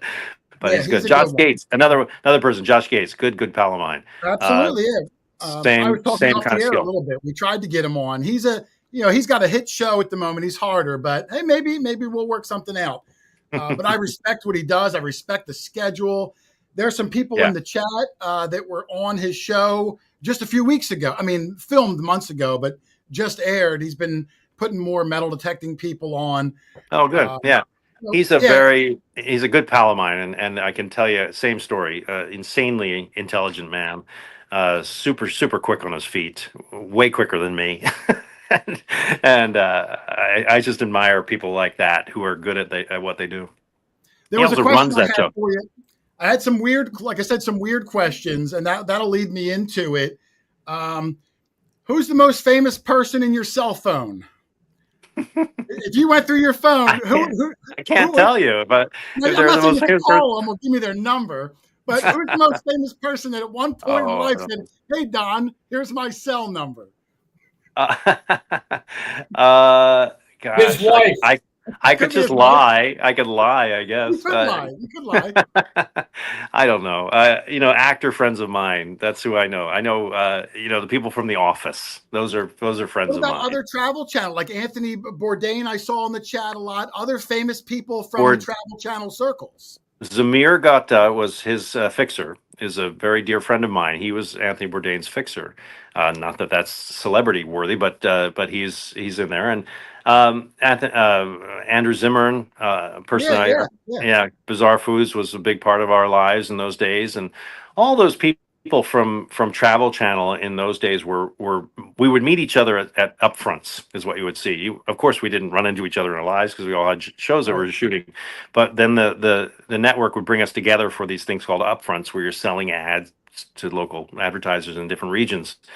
And so everybody would be shipped into these places, and you'd suddenly be hanging out with Andrew and Todd Carmichael, who's, Dangerous Grounds, and all these people. Mike Rowe, at some point I crossed paths with him when we were Discovery. That's cool. All kinds of stuff. Yeah. It was a community of people. It sounded Queen Latifah one time I hung out with. You her. met Queen Latifah? Yes, I did. That's the cool. nicest person you could possibly imagine. Really, really nice. She was the Travel Channel for a blink of a time in the 2000 teens, somewhere in there. They would flirt with these major celebrities and give them shows, and then they'd see if that stuck or not. But we were the real bread and butter for them. Yeah, yeah. You were the hard workers, and they were the novelty once in a while. That's right. I get it. Yes. So if you weren't doing these gigs, Don, if you didn't go into that road and get lucky with the commercials and the TV shows, what do you think you'd be doing today? Like, what was your backup plan? I would have panicked in my 30s and said, Jesus, I got to get a job. And I probably would have gotten my teaching certificate as sort of an ESL guy. And one thing would have led to the next, and I would have been a teacher. That's all there's to it. I probably should still be there. Teacher, noble profession. You said your family of teachers also. Yeah. Well, there's a skill set to teaching that is very similar to what I do. And that is, you are there's different levels of it. On one hand, you're just a people pleasing person. You want people to be happy in a room. And so in the case of teaching, that's because you want them to learn things. It's the same dynamic as wanting them to be happy.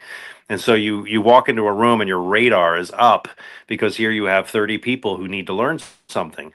And the only kind of person who's effective in that situation is somebody who has that gene that wants people to be happy in a room. So those bad teachers that we all had didn't have that gene. So, I was raised by somebody who, by a family that had that genetic makeup, and I take that and put it into television. It's the same gig. I could see you doing that. I could see a history teacher, I'm guessing.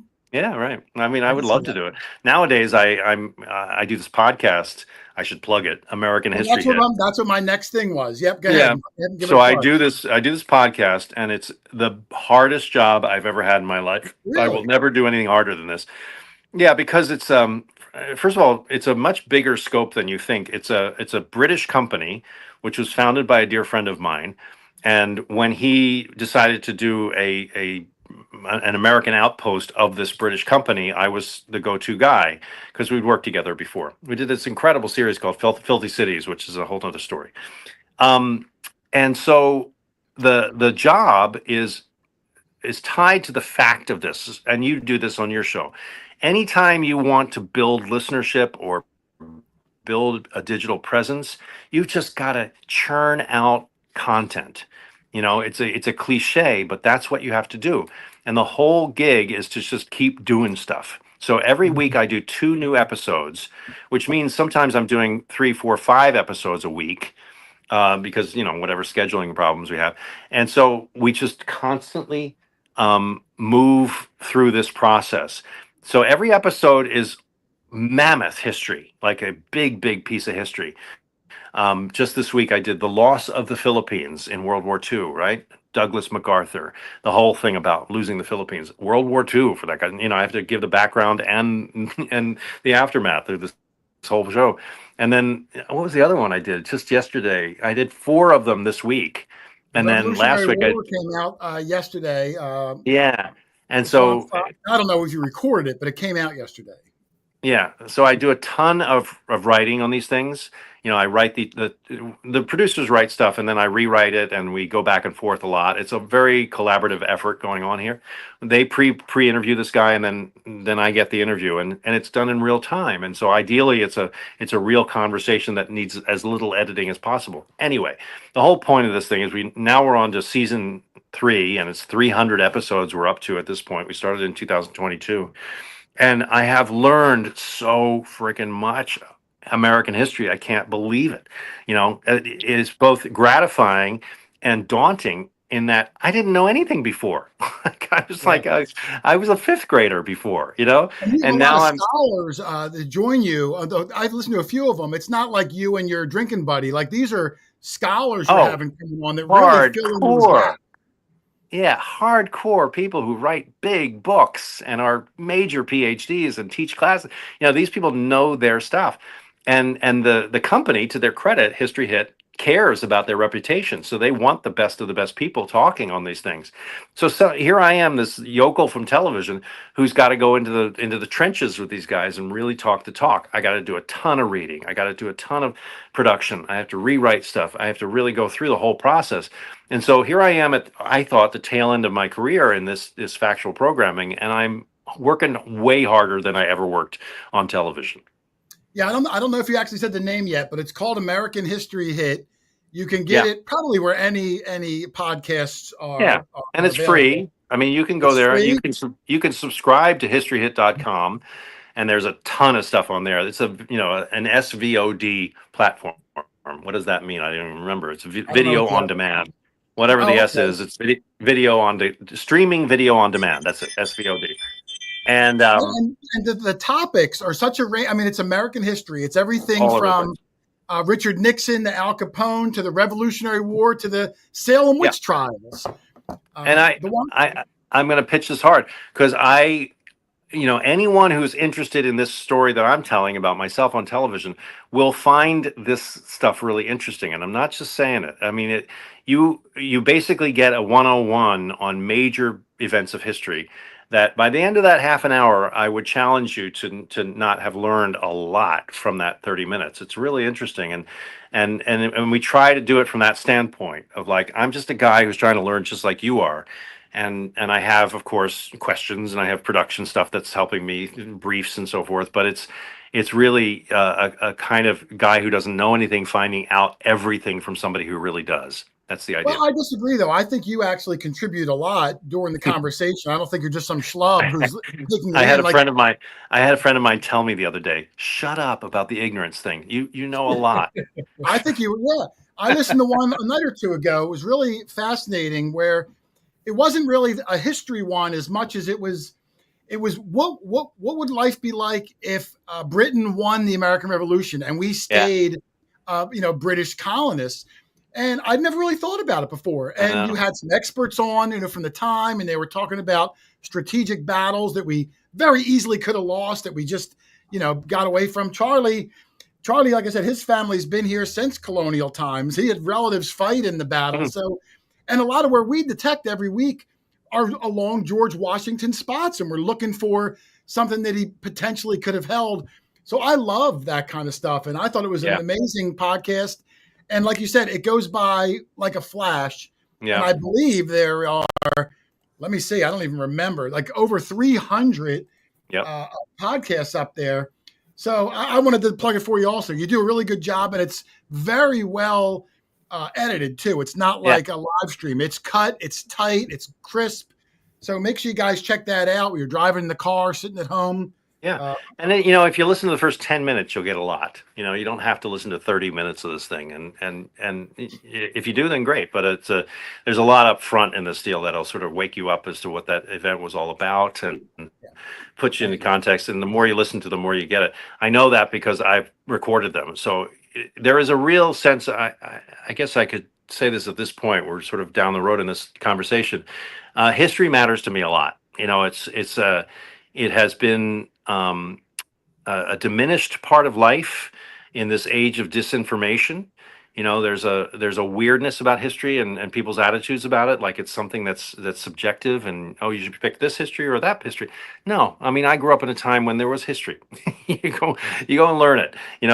Of course there's different versions of history, but we had a much more trustworthy feeling about it in the past. I want that feeling back. I'm tired of living in this country that is all wiggly and weird and subjective anymore. I don't want that anymore. I want to feel like there's a real thing to learn here. And that's what I'm about for this period of my career at this point, which hopefully will go on for a long time. Yeah, no, I'm happy for it. And And guys, listen, we're getting late in the day. If you have any questions for Don, put them in now. I'm going to try to keep an eye out. Rich, help me keep an eye out. It's hard to see all the questions. I do see one from Chris Heimsoth. I wants to know if you're ever going to do a show about feet, Don. Yeah. So, well, that's I know where to go with that. I know I have those addresses. I can write those people. I think it'll be a very niche show, but a lot of soul. Somebody else. Get it? Thank you. What'd you say? Somebody else Question just for you. said he's giving away his socks on the next podcast episode. I promise. We're gonna raffle them off for a It's charity. all anybody's going to want to talk about. I can tell you this. Yeah, sometimes you say that one thing and it gets Well, people. You got to toe the line sometimes. Thank you. So Don, is that where you live now? You live in the Cape May area, or are you in Jersey? New England, still? up here in Cape Cod. I mean, you're in Cape. We actually go up and hunt, Doug and I, every year for 1 week in Cape Cod. Last time we were up there, I found this incredible plate from. You ever heard of the legend of Goody Hallett? Yes, I did. Yes.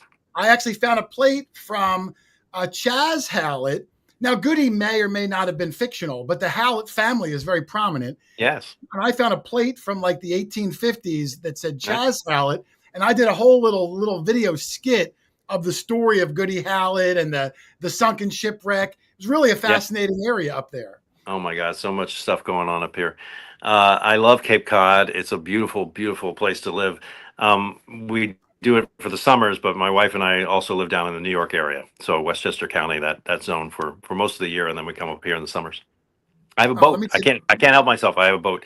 And so there's the Elizabeth Islands off of Martha's Vineyard that are so cool. And we're doing an episode of American History Hit about the question of whether Grant should have or was thinking about running for a third term. You know, back then it was, of course, it was a legal thing, and back then, and he was considering it, and he went to an island off. It's called Noshawn Island off of Martha's Vineyard, and he visited all these. There's a whole string of islands from, I think it's Noshawn all the way to Cuttyhunk that you can see on the map, and a large part of those islands are still owned by the Forbes family. You know, the Forbes magazine, that whole media empire. Before that, they were, rich people from the 1800s.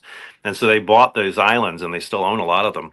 And we're going to go out to this place where John Forbes lived and was a big political force. And so I'm going to take my boat and an expert with me, and we're going to go out to talk about this particular thing. That's going to be cool. Anyway, sorry. Yeah. Another question here. This guy, Adventures in Dirt, was actually one of the gentlemen that was on Josh Gates' show a few episodes ago. He's a detectorist also.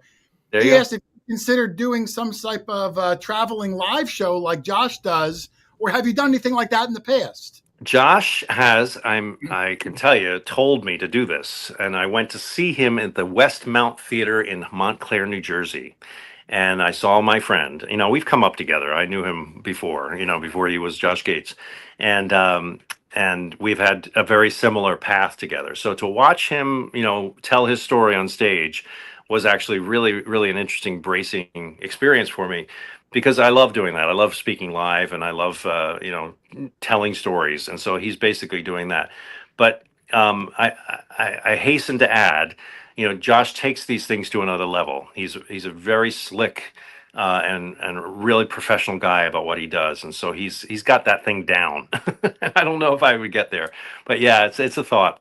I'm considering it. The problem for me is that I'm more interested in sort of heady ideas, for better or worse. These history notions and stuff that you hear me talking about. I don't know if audiences really want to hear that from a guy on television. They want to hear the sort of down and dirty stuff that happens, and I like telling those stories, but I'm not sure I want to do it on a regular basis on stage.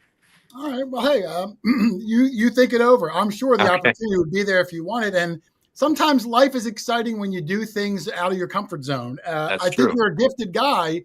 I think you'd excel at it if you decided you wanted to try it. Well, I'm doing a keynote of a conference out in Cincinnati on September 11th called the AASLH, the American Association of State and Local Historians. And they asked me for a look back talk. How did I get there? Very much what we've been talking about the whole time. And so it will be a chance for me to sort of frame this out and see if it flies. So maybe I'll feel differently on September 12th. All right. Well, I wish you the best of luck. I got another one here. This question is actually from Mark Tominski, who is the VP of Business Development. Don, would you like to do a metal detecting show mixed with history? God, yes, I would. Now, listen, Don. Mark is the VP of Business Development for the company that I'm giving the detector away for. Fantastic. No, I'm serious. I am really. And what's funny is you sent me this email when you said, "Hey, I'm going to do this metal detecting thing," and it was just such a charming thing. It was really funny because I care about metal detecting for some reason, and I sent the note to a couple friends of mine, one of whom is a star on The Office. And she wrote back, she said, "Oh my God, you're metal detector famous." I was like, yes. We are a niche, tight-knit group of treasure hunters. And there's a lot of us. There's a lot of us. And, you know, we're just like you on a smaller level. Like we'll go out to wherever local area. I live in Jersey. People might live in, you know, Cincinnati or California or Texas. And you go out to your local area and you try to find something that hasn't been held in 150 years. It still has a story to it. That's cool. It's still exciting to research it, and it brings people into history firsthand, like no other thing does. We've done assemblies at schools and get children excited about history, and no better way than by them holding something that maybe no one's held in 6 generations. I would. If anybody wants to take me out in the field and put a metal detector in my hand, I would love to do a piece about that. It would be really fun to try that. I'll talk to you off the air. I know a guy, Don. I think we can get you hooked up. I've never done it. I would really like to try it. I'm curious what the beeping is and all the things that you hear about it. It's really fascinating to me. So with that said, why don't we do this giveaway real quick? Because it is getting kind of late. Everybody in here, I see 1,120 entries in here. You got 30 more seconds. If you're not entered, type in hashtag. Let me bring it up. Hashtag Wildman. I got it at the bottom of the screen. You got to type it in at least once. Let me bring up the giveaway here. Let's see if I can share this. All right, here it is. All right, here's the giveaway. I'm going to draw it live so you guys all see it's up and up. I'm going to get my drink. I'll be right back. Good. Now, of course, I mentioned earlier, this is for U.S. only. So I apologize to my international friends, but this is U.S. only.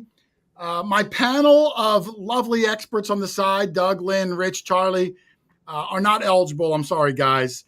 Nor my moderators. I typed it in 120 times. And the moderators are not eligible, which I think is Teresa, if she's here, the treasure hunter. Teresa. And of course, Alicia, who is already sponsored by Nokta as a nomad anyway. But everyone else is welcome. I see 1,141 entries, and we are going to draw this winner right now. Doug, are you excited? Oh, I'm thrilled. All right, here we go. Don, I'll let you count to 3, Don, and I will hit I can't wait. Button. And 3, 2, 1, go. Good luck, everybody. Wow, all those people. That's amazing. There was a lot. Maurice Nations. Now, here's what they got to do, Don. I announced it all week. They have to type in "I'm here" and their zip code in the chat. You have 1 minute. That's the only way I know they were watching live. That was the criteria. Go, Maurice. So I'm giving you 60 seconds, Maurice. You got to put your "I'm here," your zip code, something, so I know you're here. Your metal detecting career is on the line, Maurice. Yeah, let's go. Don, this is almost $1,000 metal detector package. It includes the detector we all use, the Nokta Legend, simultaneous multi-frequency, submersible, you name it. It's got all the bells and whistles. Comes with a pinpointer, a hand digger, a finds bag, a carry case. It's got everything you would need. Amazing. To be the next great treasure hunter. What's the the brand name? Doesn't type something in 30 seconds. Nokta. N-O-K-T-A. N-O-K-T-A, yep. Okay. All right, let me see here. I'm still waiting. Oh, I see it. I just saw it, Doug. Maurice, I'm here. Official. Yay. It's official. Congratulations, Maurice. Yay. Maurice, you can email me. Let me take down Don's banner real quick. You can email me at quarterhoarder@yahoo.com, Maurice, and I'll touch base with you after the show. I need your name, your address, not in the chat, in the email. Name, address, and I think a phone number because we ship DHL and they require a phone number. But congratulations, Maurice. I'm really excited for you. Look at that, Don. We're putting smiles on faces. That's That's great. I love this. Let me get rid of That's that. really neat. Now, that was really good. Any other questions for Don? Guys, we're running out of time here, so please put them in. Don, I have a question. Yeah, Yes. Rich. Go ahead, Rich. So you've been all these amazing places, right? And Yes. I'm sure you've gotten this question a lot, but I'm too curious. What is the most breathtaking, outstanding place you've ever experienced? Well, I have gotten that question a bunch, and I usually answer with this answer because it hasn't changed. Ethiopia. Ethiopia is the land that you can't believe, and it goes in and out of favor because it's politically unstable sometimes, and there's danger from Somalia and Djibouti and all these kinds of surrounding nations. But Ethiopia has an incredible culture, and the history there is outstanding. And so I experienced stuff there that I just will, I could do an hour on it right now. It's an extraordinary thing. I even wrote a speech where I said, I'm going to say a lot of stuff about myself, but what you should leave with, I remember saying this, leave with the desire to go to Ethiopia, because everything that I have experienced in this travel world and history world was encapsulated in my experiences there. And I'll give you a small hint about what I'm talking about. Of course, there's the Holy Grail, not the Holy Grail, the Ark of the Covenant, all that stuff, and that apocryphal history that's there, but it's still, part of life. There was just empires that went by there. They basically taught the Egyptians how to carve stone.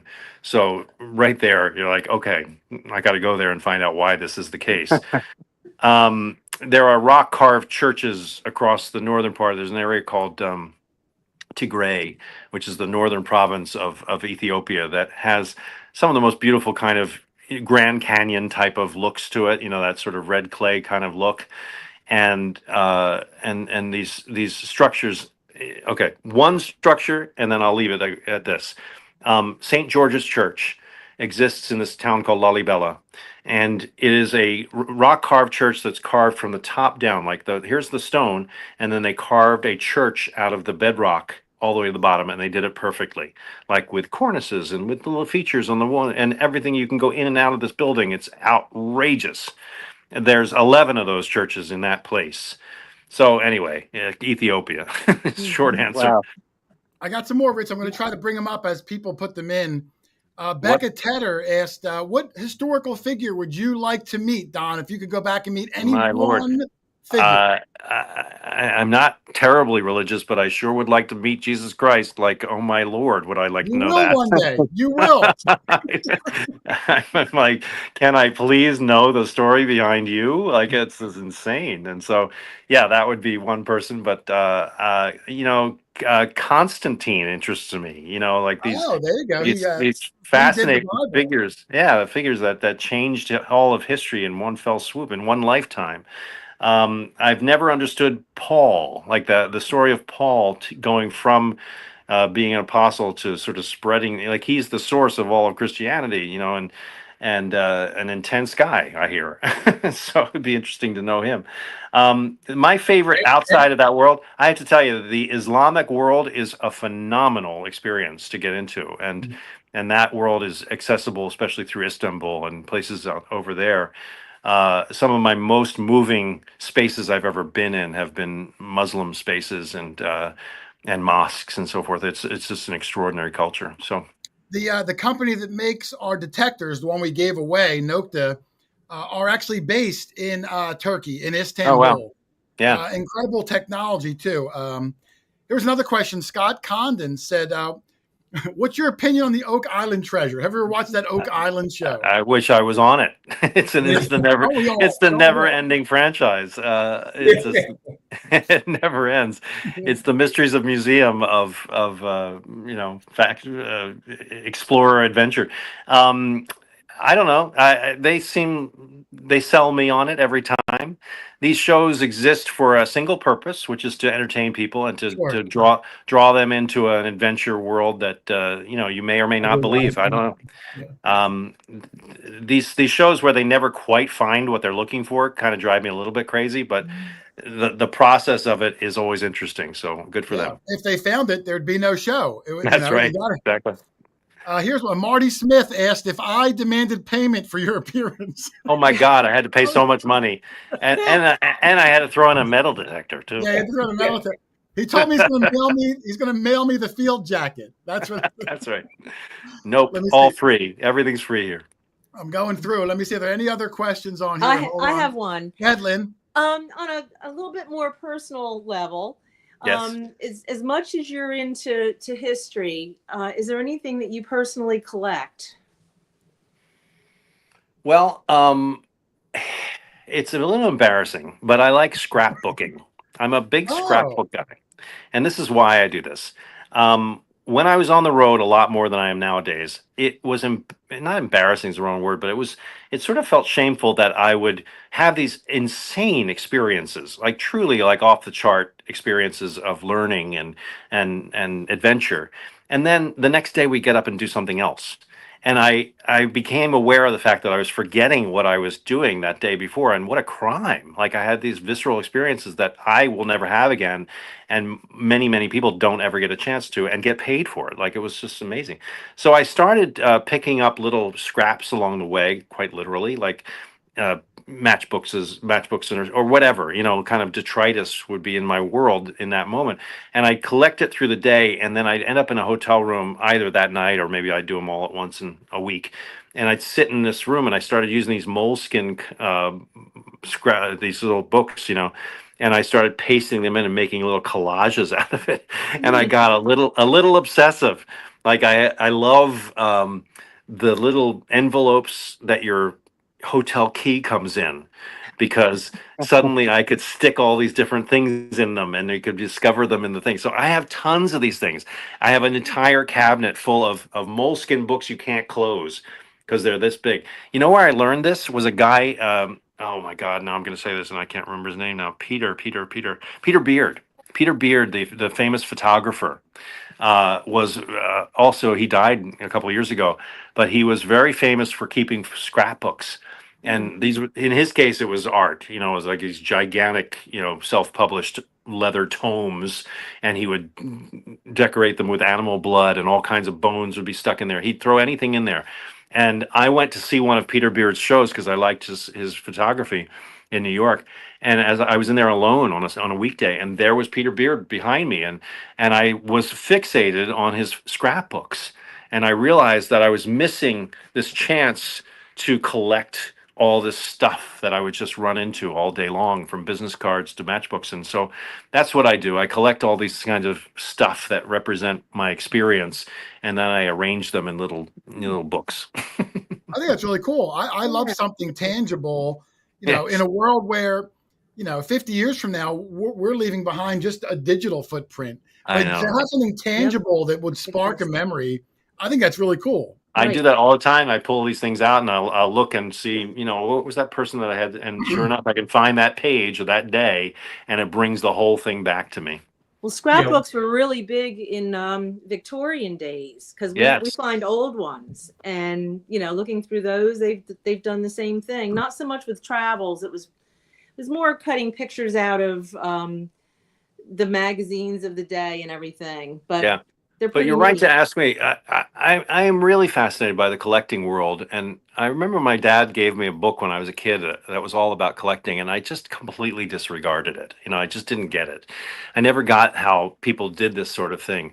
Now I totally do, but I'm late in the game at this point. But I'm really interested in how people identify stuff. I have an MG at home. I have a 1973 MG midget, and I don't really drive it very often, but what I really like about it is reading all about the MGs in the world, and having these friends of mine that I send little letters to every once in a while about what they're doing with their MGs. That kind of obsessive world where you hyper focus on a particular thing is really valuable in this life, and kind of marks time a lot more usefully than just living, and watching TV and stuff like that. Hey, Don, I had a Sunbeam myself. Did you really? Oh, those are cool. Yeah, the Datsun Sunbeams. And I didn't drive it all that much either because it was in the shop all the time. Yes, it was always. Every time I take this goddamn thing out, it costs me $300. Exactly. I had a TR4, Triumph TR4. Oh my God. So the Triumphs were the reason that I got into British sports cars. Great car. Great car.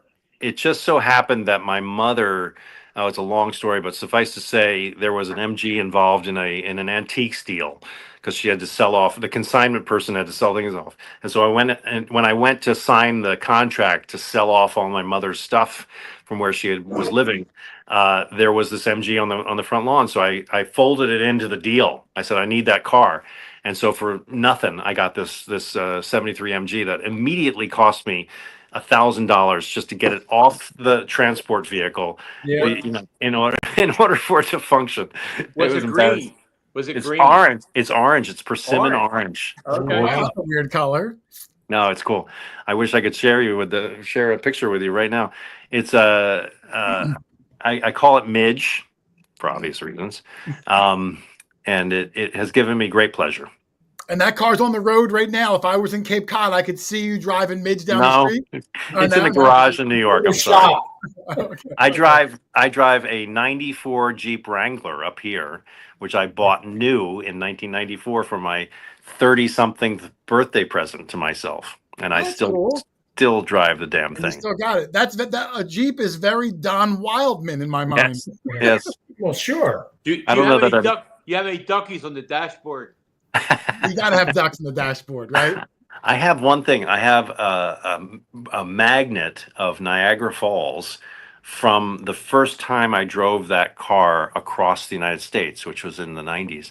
And I can't even believe that I drove a 94 Jeep Wrangler, which is the noisiest car that's ever been invented, all the way across the country. And I did it 3 times. I did that cross country 3 times. And then I gave up and I started letting other people drive it for me. But yeah, it's been a home away from home, that car. I just drove it today. I took it to my boat.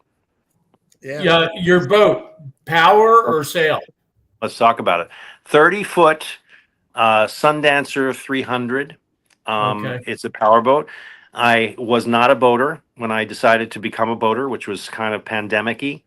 And where we live in Westchester was on the Hudson River. And I went to this great marina called Westerly Marina in Ossining, New York, who are my dear friends. And I walked in cold and I said, I'm sorry, I don't know anything about what I'm doing. Please don't make a fool of me. And they held my hand through this whole process and landed me in a boat that I got for really cheap because this guy didn't want the boat anymore. I think it was $36,000 for a 30-foot, really well-built boat. And I was off and running, and I kept it there for a couple of years. And then things opened up here, and I ended up with a mooring up in a beautiful harbor. And so now it's up here. I would like to have a sailboat. Like, that's my general tendency in life, is to be sort of glorious and billowing sails and all that stuff. But the efficiency of a power boat is really irreplaceable. And so to be able to get somewhere and go there and do the thing is really nice. Right. Yeah, Doug's a big fisherman. He was out fishing in the ocean or in the bay today. Do you fish, Don? Go out for pleasure? I go out. My neighbor across the way is a big fisher person. She really knows her stuff. She put me onto the bluefish thing, and so I read the John Hersey book about bluefish called Blues. And there's a famous fishing ground off of Martha's Vineyard called Middle Ground, which is a guaranteed hook. and so we went out there, and there's a rise in the middle of this channel, Martha's Vineyard Sound, I guess it is. And you go up on the rise. You just sort of ride along the edge of this rise and it's very famously a place where you can get a nice a fish. That was a chapter of my career we didn't talk about. It's a little embarrassing, but for a while I was the Men's Journal guy. You know, the Men's Journal Oh magazine. yeah, I remember that. My first job was as a sports adventure guy on there for ESPN, and unbeknownst to me, I was being hired again to replace somebody, by the way, and I was being hired basically to be a fishing, to do fishing show segments, and it was a fly fishing show, and I didn't know anything about anything, and so I was out there, with the best of the best fishermen in the world, and I was a fool. It was so embarrassing. Sword fishing down in the Gulf of California, and then the steelhead in the northwest, and just crazy, enviable experiences. And I couldn't catch a damn thing. It was really embarrassing. So I have enormous respect for fishermen. I really have worked with a lot of really great ones. And so, I was put through the ringer with that kind of job, but I didn't come out on the other end any better than I was. That's pretty amazing. Like I said, Doug and I have gone up to Barnstable, which is in that Cape Cod area. Yeah. Every year. It's a beautiful area. We don't go up in the summer because, man, you guys have a lot of tourists up there. Yeah. So we go up in the winter when it's not quite as many. But good for you. Beautiful area. Just an incredible. The country's oldest prison is there. It's a tiny little. Oh, you got to see it, Don. It's amazing. What's that? Right in Barnstable. It's in Barnstable. I'll see if I can bring a picture up, Doug. I don't know anything about that. Yeah, it's. Still I got to go there. over there. I got to go to Hyannis and get my boat re-upped. Registration and stuff. So that's not very far away from that. I'll have to see if I can find it. Well, in the moment, it would take me too long to try to find it. Mm-hmm. Last question for me, Don. Library too, Jason. The oldest. Yeah, the oldest library. It's a great old historic area. Yeah. Last question for me, Don, and then I'll see if there's one or two more, and I'll cut you loose. Okay. If your dream show that might fall in your lap in the future, would you prefer it to be a show where you can stay home and narrate from a sound studio, or do you like the travel and adventure of actually going out at this stage in your life and exploring these areas? Or in your mind, that's a young man's game. I want to stay home and do the narration. What would be your mindset if both options fell in your lap? A happy medium, quite honestly. It is really hard to run those shows, consecutively from one place to the next. It's a non-issue for me because those budgets aren't there anymore. They don't send those guys. They don't send me out. Oh, no, not at all. Josh got under the wire. We talk about it a lot. He was like the last wave to the beach, and he's still on that ride. But the rest of us, I was taken to lunch by the head of History Channel, and he just said, it's over. We don't have those budgets anymore. You're not going out anymore. And so it's kind of a non-issue. It's a nice fantasy. I would like to be still a guy who could go places and have experiences like I did, but I am a dinosaur, or at least that type of person is a dinosaur now, because the media world is so completely different. It's really interesting. So do you think people like maybe not me specifically, but like YouTubers that's become so popular and they're all over the place, did that contribute to like the traditional television show maybe isn't as, because the money to make that, I would think that has to kind of hurt.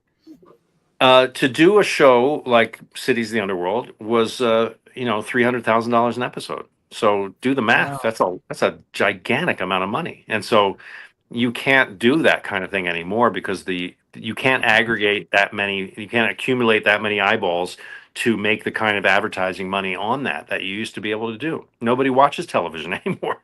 And it's hard. It's hard. The older generations still watch, the younger generations don't. But that doesn't matter. That's not the demo they want. I know. And so you're in a... Don? If this is too personal, you don't have to answer. Okay. Somebody had asked, and you don't have to give me a number, but do you still get residuals from these shows? I see History still offers. I don't get.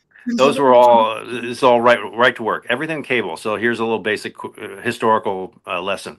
When cable came along in the 80s, it was invented to be a right to work zone.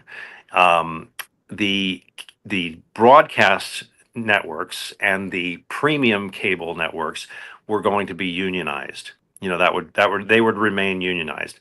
And by union, it means that you're working under a union contract and you'll make that money in residuals. The cable world was an entirely non-union world. That's what it was invented for.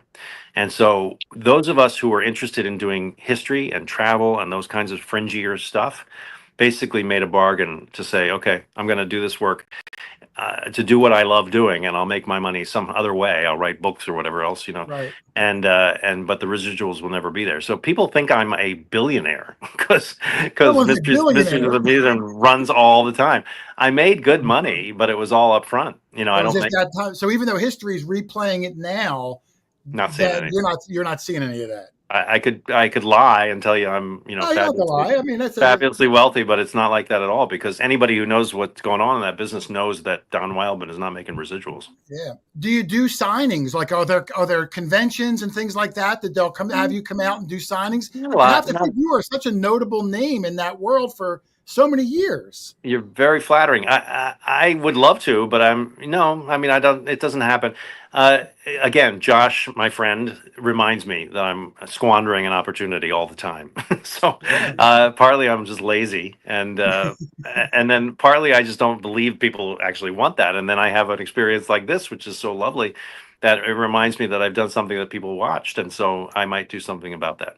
I would look into it if it's something that interests you. I know the people out there would enjoy it. I'll tell you what I'd really love to do, and this tells you a lot about who I am. I would really love to spend a weekend at a grad school and do like a professional weekend for students to understand what media can really do in this world. And I would show clips of what I did, and kids would be like, wow, that's another world when television really mattered. And I would explain that the impact of storytelling in media can change the world, can influence people's minds, can really matter to younger generations. That is what I care about. Like, that's what really clicks for me. Everything else, is nice to make money. It's nice to be flattered. It's nice to be, have fun conversations like you and I have. But the sense of why I did this is about history and the sense that there's meaning to this in the bigger sense of it. And that's my dad. That's my history, being raised by somebody who cared about history and did the same for me.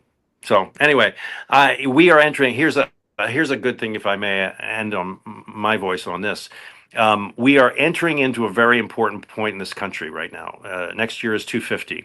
I've been very involved in America 250 for years now. I'm very involved in the Tall Ships Parade that's going to come through New York Harbor on July 4th. I was a 14-year-old kid in 1976 when the bicentennial happened, and it really had an impact on me because we were Philadelphia kids, right? So it mattered. But people have the wrong opinion of 250. They think that it's one day. It's July 4th, 2026. That's important. That's the Declaration of Independence. But what that really is a starting point, because the real date is 2037, and that's the 250th anniversary of the U.S. Constitution. So from 2026 to 2037 is an 11-year period for this country to get it together, to figure out that this is an incredibly important thing, that this country was invented and founded and managed and governed, and it needs to re-embrace the uniqueness of this mission and this experiment, which is what the American experiment is always about. Is this going to work? And we have a chance in our lifetimes to make a difference with this decade ahead of us. So anyway, that's my little spiel. And if, as a history guy, that really matters to me. Well, that's good. I'm excited to hear it. Listen, Don, I can't thank you enough for coming on and spending, almost 2 hours with us. And like I said, everybody, if you don't know his previous work, make sure you check out his podcast, American History Hit. It's really fun. It's educational. He does a great job presenting everything. And it's such a diversity of topics that span American history. I think you guys are really going to love it. That's cool. But more importantly, we gave away a metal detector. We gave away a whole package. And I do want to thank Nokta for that. And Don, if you don't mind, if you can hold in the green room for just a second, I'm going to end the show. Sure. If you have a minute. But again, I want to thank you very much for coming on. I know everybody really appreciated it.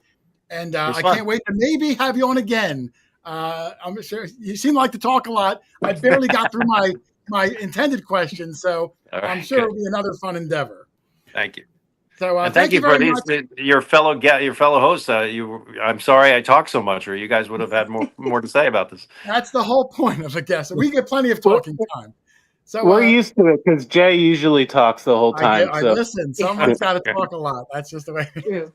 So Don, hang on just for a second for me.